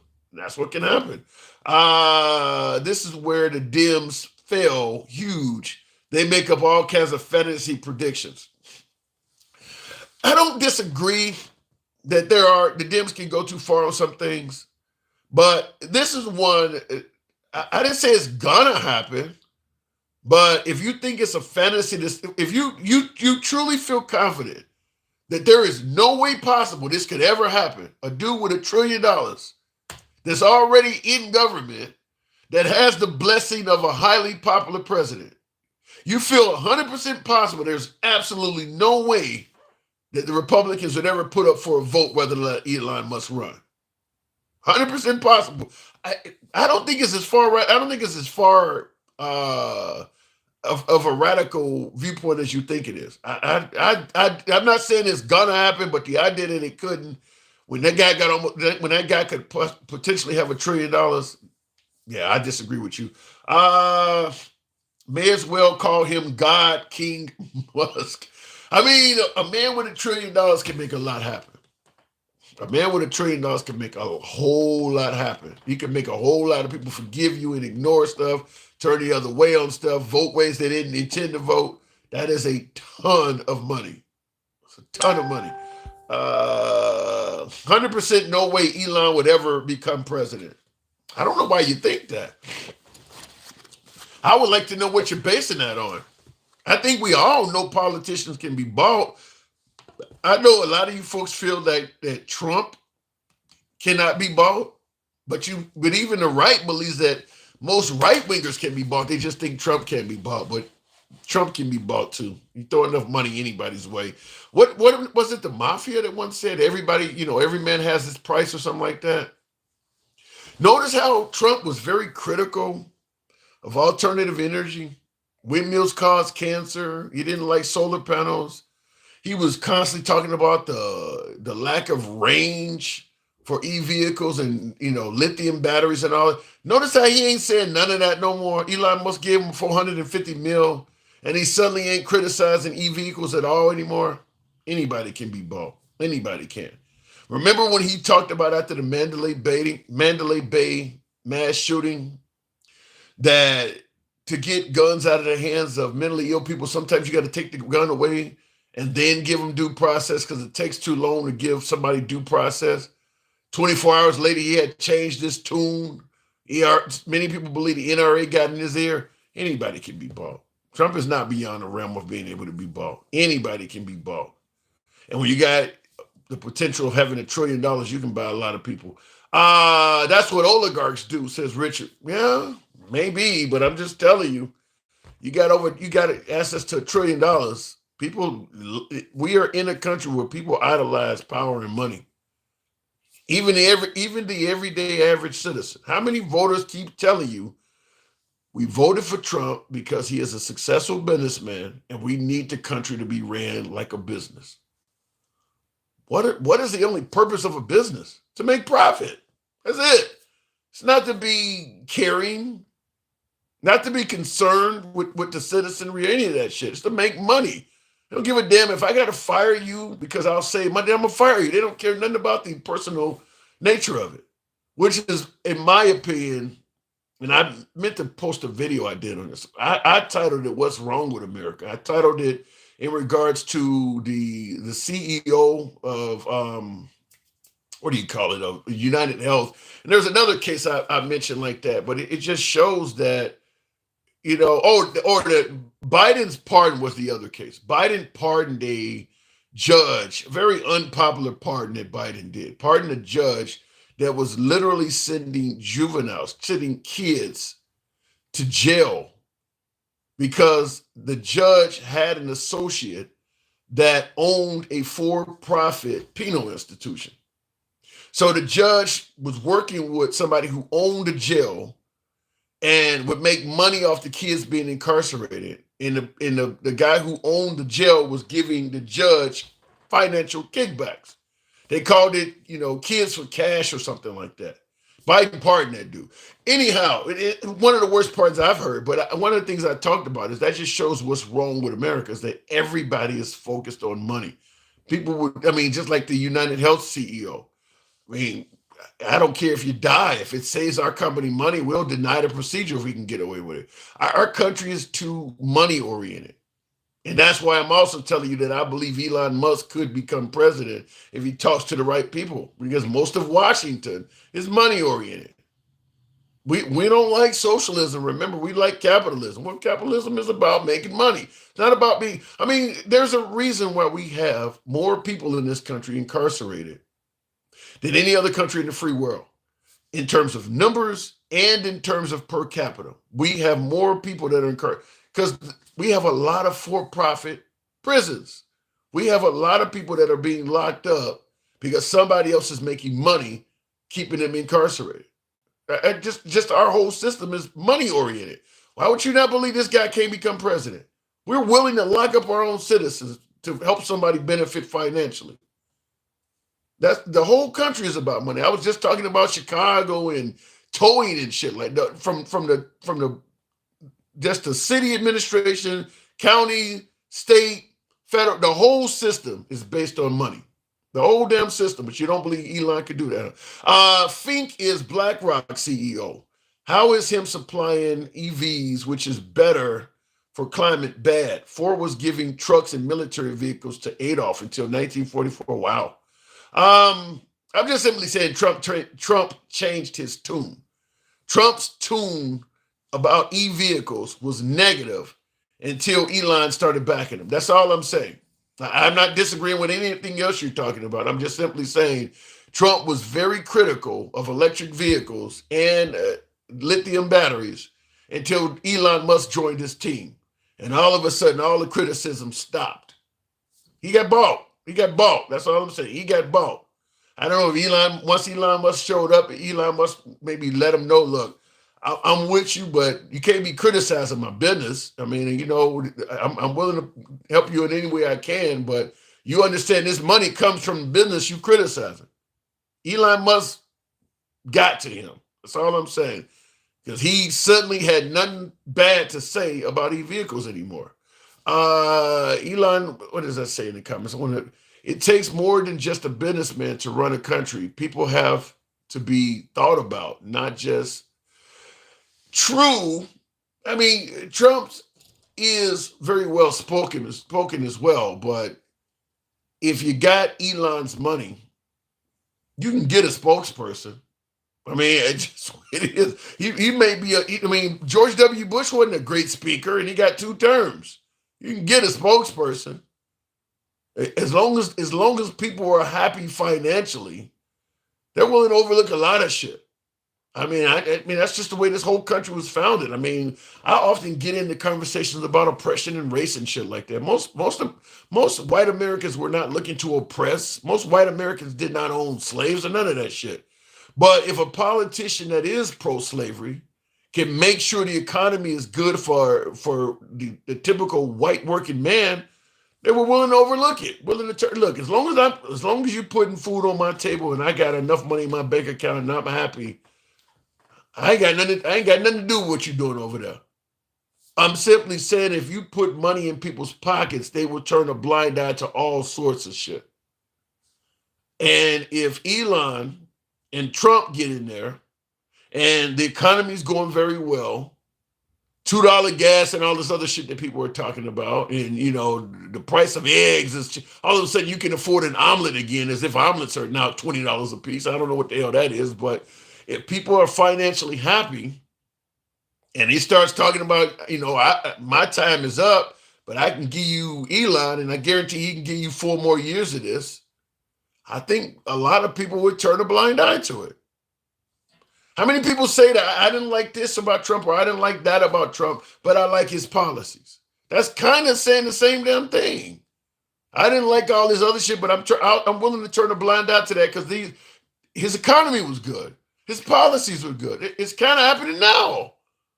So I definitely think if Elon gets in there and he's throwing around all kinds of money, it could happen. You guys sound like you don't know America to suggest that can't happen. I would dare say most of us tuning in right now, I don't know, a few hundred of you folks that are watching me right now, I would dare say that most of you folks watching, if you were a congressman, and Elon, what does a congressman make? 100, maybe 100 and some odd thousand, 140, 150 grand a year, something like that, maybe less. I'm willing to put $1 million on your, I'm willing to put $1 million on your campaign fund. I hear you running again in 2 years. It's $1 million, but you can do whatever you want with the $1 million. If you lose, you can keep it. If you can choose not to run with it, but it'll be there waiting for you if you decide to run. I would dare say a whole chunk of you folks here would probably be able to be bought and would probably vote yay to allow Elon to run. I mean, many of you would do it. These are regular folks that just become congressmen. They just like you and me. Yeah, I definitely think it could happen. 180,000. Rhetoric says they make 180,000. So he's going to put 5, let's say 2 million, 10 times your salary. Not to mention you're going to get the blessing of Trump. Maybe we'll do something for your constituency in your particular area of jurisdiction so that they keep voting you in. So now you got the campaign funds you can keep. Your constituents are very happy. I mean, it can get your vote. You're not that fucking morally high. America's not that way. You can get your vote. And I see in the comments, Laser says, you have been bought before too, admit it. Yes, yes. It resulted in child support, but yeah, it happens. It happens. It ain't always got to be money. You can buy people other ways. And that happens a lot too. Introduce, somebody to the right chick. I mean, there's all kinds of ways you can be bought. All kinds of ways you can be bought. Don't ever think it can't happen. I'm constant with my beliefs, says Chris. It ain't enough of you. It ain't enough of you out there. 100% of the con man shit came out of the 2016 election cycle campaign. I mean, there's always con man shit out there, but I do wish that I think America would be a lot better off if some of the hardcore things Trump says that are when you're accusing people, if he could show evidence and proof of some of that stuff, like I mentioned, Obama being born in Kenya or Ted Cruz's dad having something to do with the Kennedy and stuff. If you could show some proof of some of this stuff, you get the Haitian migrants thing where people are now making bomb threats in that town. You could help ease. You could not cause so much drama when you're just making up these lies. At least show some evidence, show some proof of some of this shit. He doesn't. Almost everybody has a price, says Laser. I agree with that. I totally agree with that. Even if you yourself does not want to be bought, I can find there's somebody near you. There's something out there where you got a relative in jail that may need to get out. You got, you got kids in college that got saddled with huge debt, or, apparently your daughter needs a surgery that she can't afford. You can be bought some way, somehow. Okay, he won't take the money. Find something else that he wants. There's always something out there. And if you got Elon's money, you can find it. You don't have to find it for every single member, just enough to swing the vote, just enough to win the majority. I don't think he'd have a hard time doing it, especially if he has Trump's backing. If Elon has Trump's backing, I mean, that's probably a large portion of the Republican voting base right there by itself. People can say no, but I'm telling you, it's more like allocating interest for the fault that we have. If you want to word it that way, Rorick, like Kamala couldn't show proof of the things she said about Trump. Give me some evidence. What do you mean? What did she say that she can't show proof? What did Kamala Harris say about Trump that she can't prove? Like the race? Is someone calling him a racist or some stuff like that? What are you talking about? Lady T, why is she getting live in your old? I don't quite get that. How does looking up teachers for teaching you Black history make? Okay, I need to read that because I can't see what that says. How does looking up teachers for teaching your Black history help make money for your company? Huh? That ain't at me. How does looking up teachers for teaching your Black history help make money for our company? I have no clue what you're saying there. She accused him of being Hitler for. Well, Laser, I don't favor calling Trump mustache man and all of that shit, but like when Trump met Biden at the White House a few weeks ago, the first thing he said is, look, sometimes politics can be messy. My opinion is that was Trump kind of giving a pseudo apology to Biden, letting him know, look, I said all kinds of hellacious shit. I was just trying to win, nothing personal. I think that was probably the closest you get to a Trump apology because Biden was very friendly to Trump after all of that stuff, calling him sleepy, making fun of him, falling down, saying, trying to obviously prosecute his son and everything. Biden reached out and invited him to the White House. He didn't have to do that. Friendly, smiling on camera with him and shit. Even his own party didn't like that.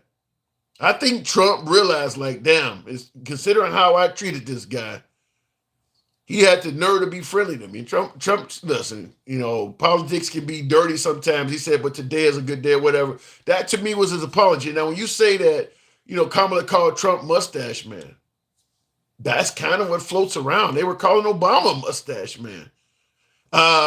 Socialist is they called Trump a racist. I don't see how you get an excuse for calling somebody a socialist. They were calling her, what was it called? Comula, like communist. Kamala Harris ain't no fucking communist. So if this is what I often say when I'm speaking to some of my MAGA audience is that you can see how awful insults are when they're aimed to Trump, but when he's aiming awful insults towards other people, you don't see it as bad. Kamala Harris ain't no communist, ain't nothing about her communist. So it's wrong to call him Mustache Man, but to call her communist is okay, or to call Obama a socialist or Kenyan and all this. I mean, the shit was happening both ways. It would be different if you were saying it's wrong to call Trump this stuff, and he was just simply trying to run the country and make America great, and he's just getting insulted. And all. No, he was deep in the mud on all of this shit. So he doesn't get any sympathy for being called Mustache Man because he was lobbing all kinds of awful names to people himself, making fun of people falling down, making fun of disabled people. He was deep in the mud. You can't get in the mud and then complain that you got dirty. That ain't how it works. Will says Trump ain't shit. Like, Will, you always open up. Will says Trump ain't shit, but in all realness, Senator Fetterman might be bought by Trump as as his only Democratic friend. I saw Fetterman out of Pennsylvania. Man, he was on This Week with George Stephanopoulos today. Will, I don't disagree with you, Will. Fetterman is not very critical of Trump at all. Fetterman, which is why a lot of folks on the right view Fetterman as somebody they can work with. He's almost, I won't put him in a category of like Senator Joe Manchin, but I could see in the future the Democrats having problems out of Senator Fetterman. Because he is certainly not an in the camp, lock, stock and barrel Democrat. He pushes back on a lot of Democrat shit.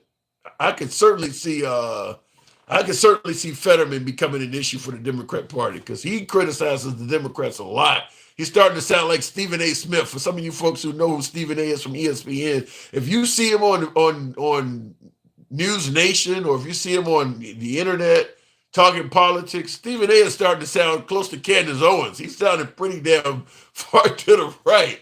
I think Stephen A. is trying to make some extra money by talking politics. But Senator Manchin, his state is more Republican, West Virginia, than Fetterman's is in Pennsylvania. So Senator Manchin could not be very liberal because his state is blood red. But Pennsylvania can sometimes, it's a swing state. It can go either way. But Fetterman he's starting to say, now I see in the comments, Big Boss says he's a centrist. I don't see Fetterman as he could be. Okay.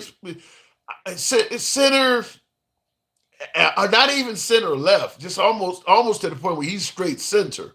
Not even center left. And he's starting to get very critical of Democrats. When you see Fetterman being questioned on, he's getting very critical of Democrats. And when he's giving snowball questions about Trump, was he wrong to do it? Well, I can see why he thought that way. I mean, he's starting to get very soft on Trump and very critical on Democrats. Then we have somebody not only mentioned, but Kristen Sinema, didn't she flip and go independent or something like that? I can see Fetterman doing something like that. Now that his state is red to maintain his office, I can see him stepping up and saying he's independent now. Because he is not sounding very liberal. If you see Fetterman doing interviews, he is not sounding very liberal. I see in the comments, Laser said because he wised up. Well, his base is not very liberal. So he's probably noticing that if I continue working with the liberals, I might get voted out. Fetterman might be the mention. Yeah, like I said, I'm seeing it. I'm seeing that a little bit too. TFM Constitutional Press says, you check my case yet, Ohio. I tried to bring it up. I can't get it to come up. I even put your case in Google and I could not find your case. I'd have you go to my email address and send me a link or something. I tried to look up your case and I could not find it. I think you said I got to go specifically to a site.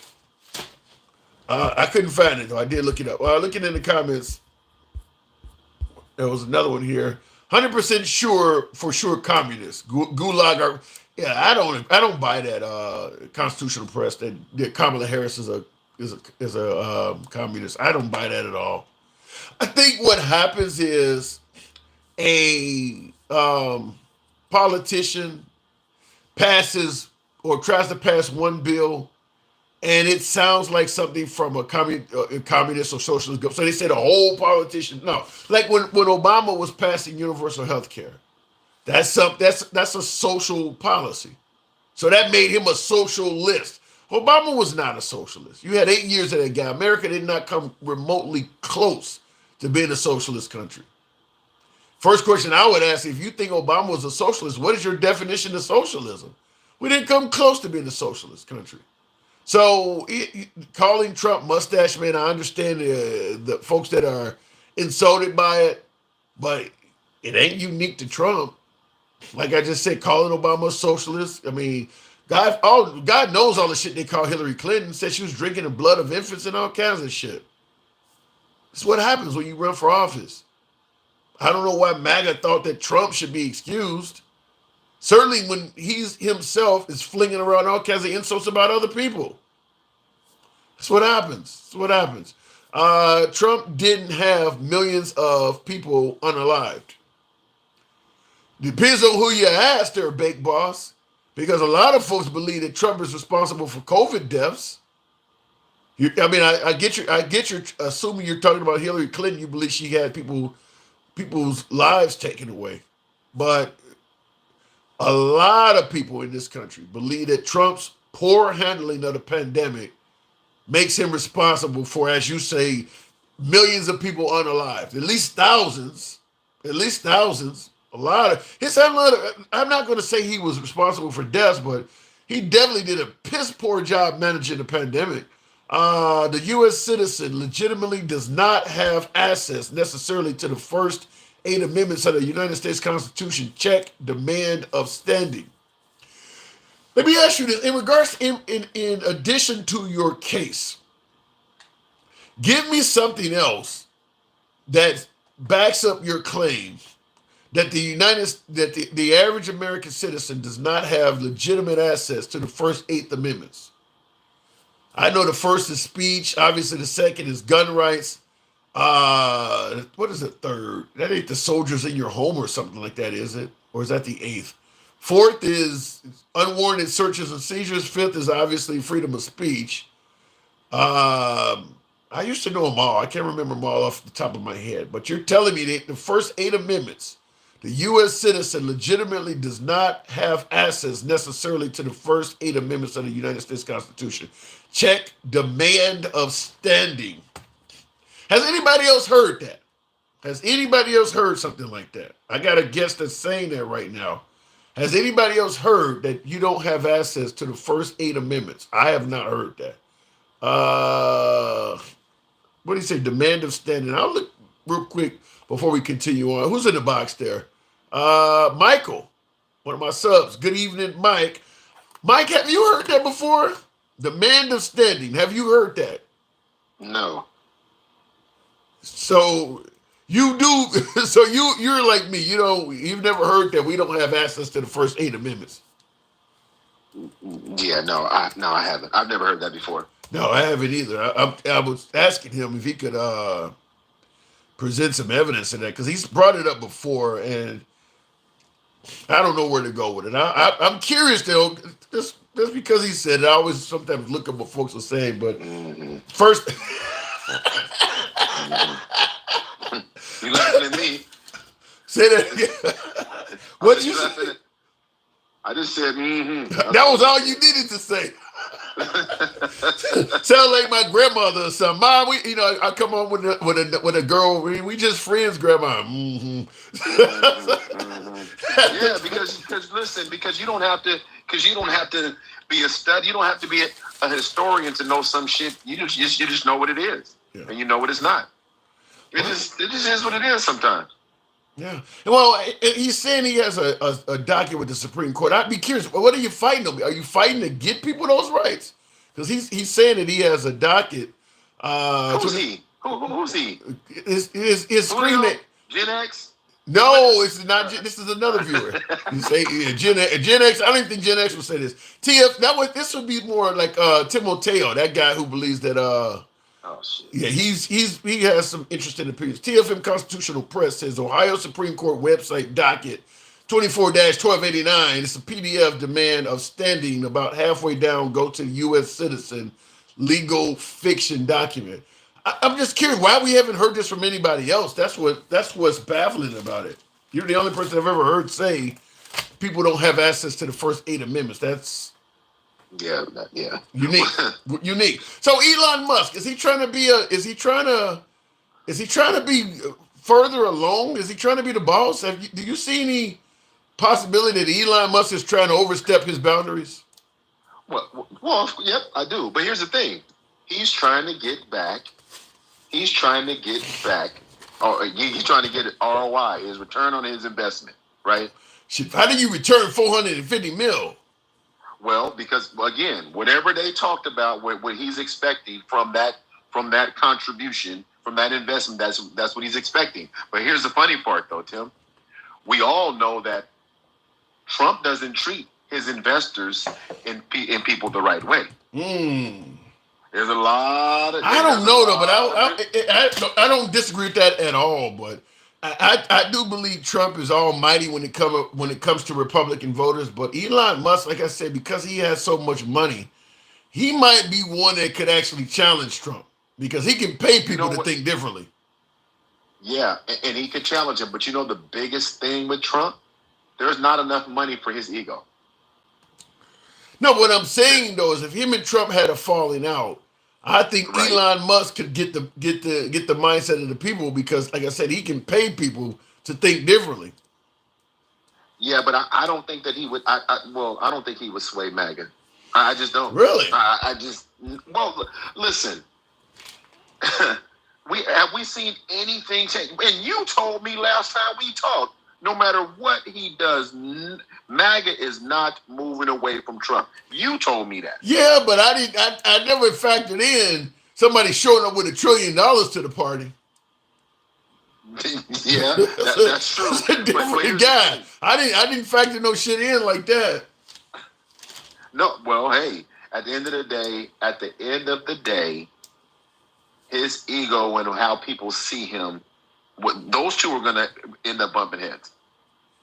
I believe that was going to be my next question to you. Do you think they might have a falling out? I totally see that because they're both alpha males. They both enjoy the power. They both enjoy the praise. They both got social media pages. They are literally mirrors of each other. Elon is just a bigger mirror, but they literally do the same shit. Exactly. But who has the ears of MAGA more, Elon or Trump? Wait, say that again? Trump has MAGA, period. Right. And we've seen him throw people that supported him before underneath the bus. So if they have a falling out, who you think is going to win that social battle? Who you think is going to win that? Right now, I'm going to go with Trump, but my guess is as time goes on, Elon will become far more stronger and favorable to MAGA. As Trump keeps parading him around, I think Elon's support will get stronger among members of MAGA. I think to the point where, J.D. Vance, because people think he's going to be Trump's successor. Elon is not technically supposed to be able to run, but I can see avenues where they may try to vote to change that. Trump is a hero. I'm sorry. I'm reading them stupid. I try not to be comment. But what I'm saying, you just said, and I agree with you that I can see them having a falling out. We both agree on that, right? Yes. So it'll be when it happens. And the Democrats are egging that shit on. The Democrats are egging that on. President Elon and Vice President Trump. The Democrats are trying to stoke that division. And they don't need to. They really don't need to, but it will depend on when the falling out happens. True. When the falling out happens, but because Trump does not like that anybody to have that spotlight and stage than him. Period. Period. Elon already took the spotlight when he stepped up and said anybody that vote for that bill need to be voted out in 2 years. And then people started going to Trump and asking him, like, why is this guy, talking? And Trump was like, well, I actually gave him permission to trash the GOP. Bullshit. He spoke out of turn, and for you to make it look like one of your animals didn't run loose, you decided to release that statement. You didn't get this guy permission. He said that shit on his own. But Trump said, I gave him permission to say that. You're not saying Trump lied, did you? You didn't just say that. He exaggerated. He was taken out of context. I'm taking it out of context and he exaggerated. See, this is the fuckery that I be talking about. Yeah. But at some point in time, it's going to come to a head. And depending on when it happens, it can shift everything. Because I haven't seen Trump show anyone loyalty that went against him ever. No. Well, no, that's not true. Marco Rubio went against Trump. That's not loyal. That's not. Yeah, he did, but that's not loyal. Mark Rubio came back and kissed his ass. That's not loyalty, Tim. Well, yeah, if you go against Trump, the only way you're gonna get back in his good graces is you must be the one to make the first move. That's true. And do you think Elon's gonna do that? Have you seen any? Exactly. This can get messy. Well, but let's say for instance, Elon fucks up with Trump and he could make the first move behind the scenes, so you don't know who made the first move. He got too much money, man. I'm telling you, he got too much money. I don't believe Trump can't be bought. Even if Trump hate the guy, if I can see Trump in his own inner circle, like, look, this guy is full of shit, but he made a deal I couldn't refuse. So wait a minute, say that again. Whoa. Say that. Go back to the. No, you not slide that by. See, you do this. Yeah, you do this with these MAGA folks, but they didn't hear that. You just said that Trump can be bought. Yeah, I believe that. Okay, 100%. Of course he can. Of course he can, and he always could be. That's who we want, and that I told you. The fact there is nobody that can be though. You can't fault Trump for that. Okay, let's say we didn't vote Trump in. No matter who you vote in, they can be bought. I don't think I'm not gonna put that. I'm not gonna put that on everybody. Give me somebody who you think can't be bought. Well, I didn't say that. I said I can't specifically say somebody, but Trump has shown us evidence that he can be. I don't disagree with that, but I think anybody can be bought. I'm not going. I'm listening. At the end of the day, we're, like I said earlier, we're a capitalist country. We are a money-oriented country. We put money above all else. So this is you get what you pay for. And he literally seems like he can be bought by anybody. Fair market price. Well, countries. You could have put out Sharpton in there. You could have put out Sharpton in there. They all can be bought out. Adversaries, other dictators. He is for sale. Period. That's why his name's all over the country. Yeah. All over the globe, as a matter of fact. Yeah, that is true. And his supporters can be bought too. Can you imagine sending a rocket to space? Because he wants to put a man on Mars. That's what Elon is. I'll put Trump's name on the side of the rocket. We'll put a MAGA flag on Mars. You know how valuable that would be to Trump? Put a MAGA flag on Mars. He would sell every MAGA supporter out for that. Julio, Gen X, Johnny, all of them would be for sale and have his name on the side of a rocket ship. He'd sell them out to be on the side of a Greyhound bus. Listen, the man's integrity is not there, Tim. It's just not there, and we're just. Yeah, that is offensive, Apple user. It is, and unfortunately, that's your guy. He's for sale.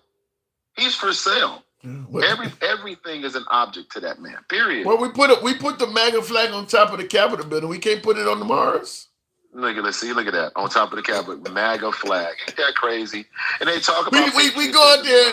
And, when you put the flag there, we go. This one is for Ashley Babbitt. Maybe take some of her ashes. Yeah. You're wrong for that. But no, you said earlier too, because I dropped off, I came back. You said, do we believe that Trump will hold the promises that he made to the American people? Yes. Right. No. You don't think none of the promises he made he'll keep? No. Oh, come on now. The largest deportation in history, I think, is a shoo-in. I think he absolutely. But you said So in order for that to happen, he has to move the people in the masses. He can't. You said it before, which I totally disagree. He can't put one person on TV, parade him around. The next month, do another one. Mass deep, because if he does it, we will feel it. There's no middle ground with that. If he's going to do the biggest mass deportation in the history of this country, we're going to feel it. Well, I can give you some shit to film. That's pretty easy. The governor of Oklahoma has already stated that they plan on handing all of their inmates that are here illegally over to Trump or to the Trump administration. He said they got like 500 and some of them. You can film that. I'm sure every state in this country has at least 50 to 100 undocumented immigrants, or far more in some of the bigger states. If they're Republican states, he can just make sure that, we need to do a perp walk, put them in a, like what was the guy's name? Luigi. They had him on TV walking in orange. Long line of immigrants with a chain between each one, walking to get on a bus or something, huh? And then lie and say it was millions. Is that what you're saying? Something like that. So again, I'm gonna start calling you on this stuff. So you're saying he can take several hundred, let's just say several thousand, and lie and say it's millions. And what you just said is that his followers will believe that. Hey, if I can show you Lincoln, they seen Lincoln rally on TV and they think there's hundreds of her just from that one person. Yeah, if I can show you every Republican state that does a perp walk with all of their immigrants come walking out and putting them all on Greyhound buses and they all in chains, yeah, they would think it's thousands of them. So what are you saying about him and what are you saying about them? I'm saying it's the largest deportation in history. I'm just asking for a friend. What are you saying about him? I'm saying that man will successfully give us the largest deportation in history. So but that's not what you said. What you said is he will lie and they'll believe it. That's what you said. But it looks good though. What you said was he will lie and they will believe it. I'm just saying it over and over again so the people that are watching you come support you and the maggots understand he will lie and you will believe it. I think some of them know that though. And I mean, like I said, you hear people saying on the program all the time, yeah, he exaggerates a little bit. I think they already know that. I think most MAGA, here's an example. I think most Trump supporters know there's not a whole bunch of people eating pets in Springfield, Ohio. They know that they know that at the very least. Was it a lie? Yes, a lie. But they might believe it's exaggerated. Okay, maybe there's only one or two Haitian migrants doing it, and one or two is more, one or two too many. But they do believe that is way less of an issue than Trump made it out to be. Even his supporters believe that. I've been on your live maybe 24 times. I don't ever recall hearing a Trump supporter say he lied. I've heard exaggerate. I've heard take it out of context, and I damn sure never heard DJ Julio say it at all. He lied. I've dragged it out of a few of them. Usually, the response to it, he exaggerated about something, is to ask them, "What is the difference? What is the difference in definition between exaggerating about something and lying about it?" I mean, it's a synonym. I mean, if you say something, let's say, for instance, you tell a chick, "I'm working with a monster." And you're not working with a monster. You exaggerate about the size of your monster, but what's the difference between that and lying about it? An exaggeration and a lie are synonyms of each other. You just don't want to call it a lie. It sounds awful, so you try to say it's an exaggeration, but they're essentially synonyms. If you know what you're saying is not true or is greatly marked up, you're lying and exaggerating simultaneously. I just don't think that they will ever, and I've seen no signs of it, I don't think they'll ever admit that he's just a compulsive liar. I don't think it'll ever happen. So when you ask about his agenda, I don't even see anything that he's proposed that he could really do seamlessly. What about the tax cuts? The tax cuts, but the no tax on tips. You tell me he can't do that? And that's not that. Well, he can attempt to do it. You know what's going to happen with no tax on tips, right? Because you're taking away tax revenue. Yeah. What do you think's going to happen? They're going to push it. See, listen, in the no tax on overtime and all that, man, listen. these corporations, you just won't see overtime. See, there's a way to say it to make it sound you just won't see overtime, and he said it. Yeah, he said it to Elon of all people too. He damn sure did. Right next to him, he said he loved him for it. Jesus, yeah. He said he loved him for that. Well, let me just make it clear. Regardless of, even if everything you're saying is true, one thing you got to get Trump credit for is he told us what he was going to do, and we voted him in. So you can't hate on the guy. It ain't like he didn't tell you he was going to do this shit. No, that's not. So let me back up. He told us what he was going to do, and they didn't believe. But he did tell you. He did his job, though. And that detail is important because when we have these conversations about what's going on and we're taking out of context and we're like, it came out of his mouth, and then they say, but we believed him. Well, when did your mom tell you growing up? When somebody shows you who they are, believe them? 100%, right? Yeah. Right? You grew up with that, right? Yeah. Okay. So when I said, and you said I didn't have to say anything, all I did was That's all I did. And it resonated. Yeah, it resonated. Of course it did. Listen, Tim, you better be honest with these people. I am. You better. No, you be magging around. Wait. Are we making new words of I be MAGA-ing around? Yeah, magging around. We might as well. They're trying to change everything else. I'm MAGA-ing around. Okay, that's a new one. I haven't heard that before. All right, I'll stop MAGA. Stop magging around. I'm gonna start putting it in the comments every time. Stop that. Man. Oh my! Stop playing with these people. Oh my! They need to see exactly who he is. And when they bring it up, you just got to stop them. Well, I'm telling you, you can't hate the man. The man told you what he was going to do. If you don't believe it, then that's on you. It ain't like I didn't tell you. I mean, he told you what he was going to do.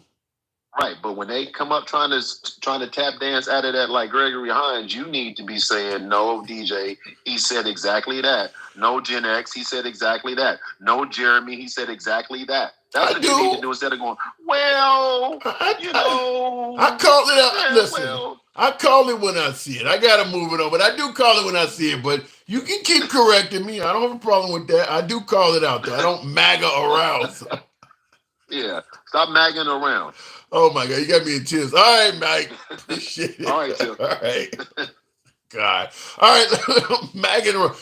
Will G says, they say if Trump handled things like he should have during COVID-19, close to 400,000 people would have been saved. Damn. I can't say look, like I said, I don't know for a fact, certainly in terms of the numbers, but I do believe Trump's handling of COVID was horrible. And I do believe the bad information is what a lot of people, like a lot of folks were on their deathbed, like, I wish I had got the vaccine, but now it's too late. People were on their deathbed saying that they wish they had a social distance, or I wish I had wore a mask, or, I wish I hadn't went to that party. Shout out to the late Herman Cain. Trump, what he was trying to do, running for re-election, he obviously wanted to make sure he had a strong economy. That was going to be his baby to run on, is that the economy was great during my term, and he was going to run for re-election on the economy. Well, when COVID hit, there was a recommendation from Fauci, CDC, the FDA, and all of them to social distance and shut everything down, which would hurt the economy significantly because everything was going to be closed. So what Trump was trying to do was somewhat listen to the advisors on how to handle this new pandemic, while at the same time also listening to folks or doing whatever he could to maintain a good economy. And it resulted in talking out of both sides of your neck, because you can't do both of those things. You're not going to save the economy and close everything down. So then it became an issue of, well, if a state wants to stay open, they should be able to stay open. And there's other one. I mean, so it was just mixed messaging all around. Just some, if the states can do whatever the hell they want. That makes no sense. If you got a pandemic and the goal is to quarantine, so you can't have some states open and some states not. Only way that works is if you got people at the border preventing people from out of state from entering the state. But if New York shuts down, but Florida stays open and there's nothing stopping Floridians from flying to New York, then whatever New York is trying to do is useless, because the people in Florida ain't listening to it. And that's what was happening under Trump, is that he made it so that you couldn't quarantine because he's giving states the right to do. I mean, it was just and that mixed messaging still exists in MAGA today. Some MAGA believes you should be vaccinated and some don't. The whole way he came about delivering this out of both sides of your neck conversation, that still exists in MAGA. Now, we can say whatever the hell we want about the liberals, but they're fairly united on what to do about COVID. They don't, all the mixed messaging, all that doesn't exist among the liberals. It's very strong among the folks on the right. Some folks are okay getting, I know some MAGA that have had the vaccine and all the booster shots. I know some folks that are MAGA that believe the shit is poison, haven't had any of it. I've had MAGA tell me that I was going to be dead by December 2021 because I had taken the shot. Told me I was going to drop dead. I mean, all of this stuff was coming out of it. You know, the liberals ain't all over the place like that on that. So I do believe his handling cost some lives because his messaging was terrible. You're on TV with Dr. Fauci, letting him tell people to social distance and wear masks. During the day, you're on TV with him. At night, you're holding rallies with everybody yelling, fire the dude, and you're up there smiling while they yell it, giving them time. So these people think you're going to fire this dude. Then the next day, you're on TV with him again, letting them give out instructions. And then by the weekend, you're at another rally speaking negatively of him. Why not just remove him from the task force? Why would you keep showing up on television with him, standing beside him while he gives out instructions that you're going to go at a rally later that night and criticize? Why would you have him still there? You could make that not happen. His messaging was terrible on that. And now all of a sudden, he's about to be president again, and that's one of the people that they're suggesting they want to go after is Dr. Fauci. He's a messenger. Dr. Fauci doesn't pass legislation. He doesn't make any laws. He's just a fucking messenger. Why would you go after him? If he was giving out bad information, you had two choices. One, you didn't have to take any of his information. You didn't have to stand next to him and let him speak to the people, which made you look like you're unified in what he's saying. And number two is you could have simply reallocated Fauci to put him back on Ebola or HIV or something like that. Take him completely off the COVID task force. Hell, put Ben Carson on it or something. So, yeah, the way he handled that was horrible, horrible. He gets no credit for that. And people say, well, he did the best he can. No, he didn't. You don't go on rallies and trash the guy at night, and then you're on TV standing next to him in the morning. No, that ain't doing the best you can. That's giving mixed messages. Will says the guy trying to get you to a website for what is supposed to be public record sounds sketchy. Now he's referring to my other guest that's talking about the Supreme Court case in Ohio. He said that should be public information, and it sounds sketchy. He's talking about going to a judicial website though. But it seemed like you should just be able to put Ohio 24-1289 in there. It should come up, but it's not. I tried to put it in there. It didn't come up. LOL, if you said anything bad about Fauci, they would come after you with full force. Okay, Doug, who gives a damn, though? Okay, you saying that, what are you saying, that Trump continue working with Dr. Fauci because if you said anything bad about him, the liberals would come at you? Since when does Trump give a damn about what people say about him? I mean, he's talking about the president of the United States falling down and shit, calling him Sleepy Joe. You think Trump gave a damn if he said something about Fauci that was awful and people didn't like it? You think he would give a damn? Since when has he been known to hold his tongue? That makes no sense.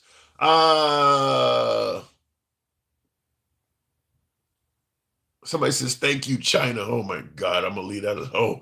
Let me go back to Jesus. But yeah, Trump had, all he had to do was get Fauci out of the picture when it came to dealing with the virus. That's it. Keeping him around while you feel like he's giving bad information and bad instructions makes Trump look bad. There's no way in hell he should be to prosecute him for anything he did. Anything. Real quick in the comments, do you know what gain of function is? You tell what the research, or I've heard of gain of function research in regards to that. Like I said, as far as I'm concerned, Trump should have produced a unified message. Nothing excuses that. Get somebody that is going to study and do what it takes to deal with the pandemic. Somebody that you trust, that you feel they know what they're doing, and you feel confident appearing on television side by side while they give the public instructions. That's it. He couldn't do that. He could not do that. He kept appearing on television with a guy he didn't trust at all.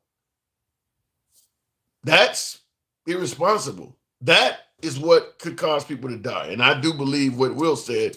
I don't know if it's 400,000, but yeah, I do believe he's responsible for a lot. It's trying to create a virus that is man-made, so powerful, you can Wes Onus is it? I don't get your statement there. You said it's like trying to create a virus that's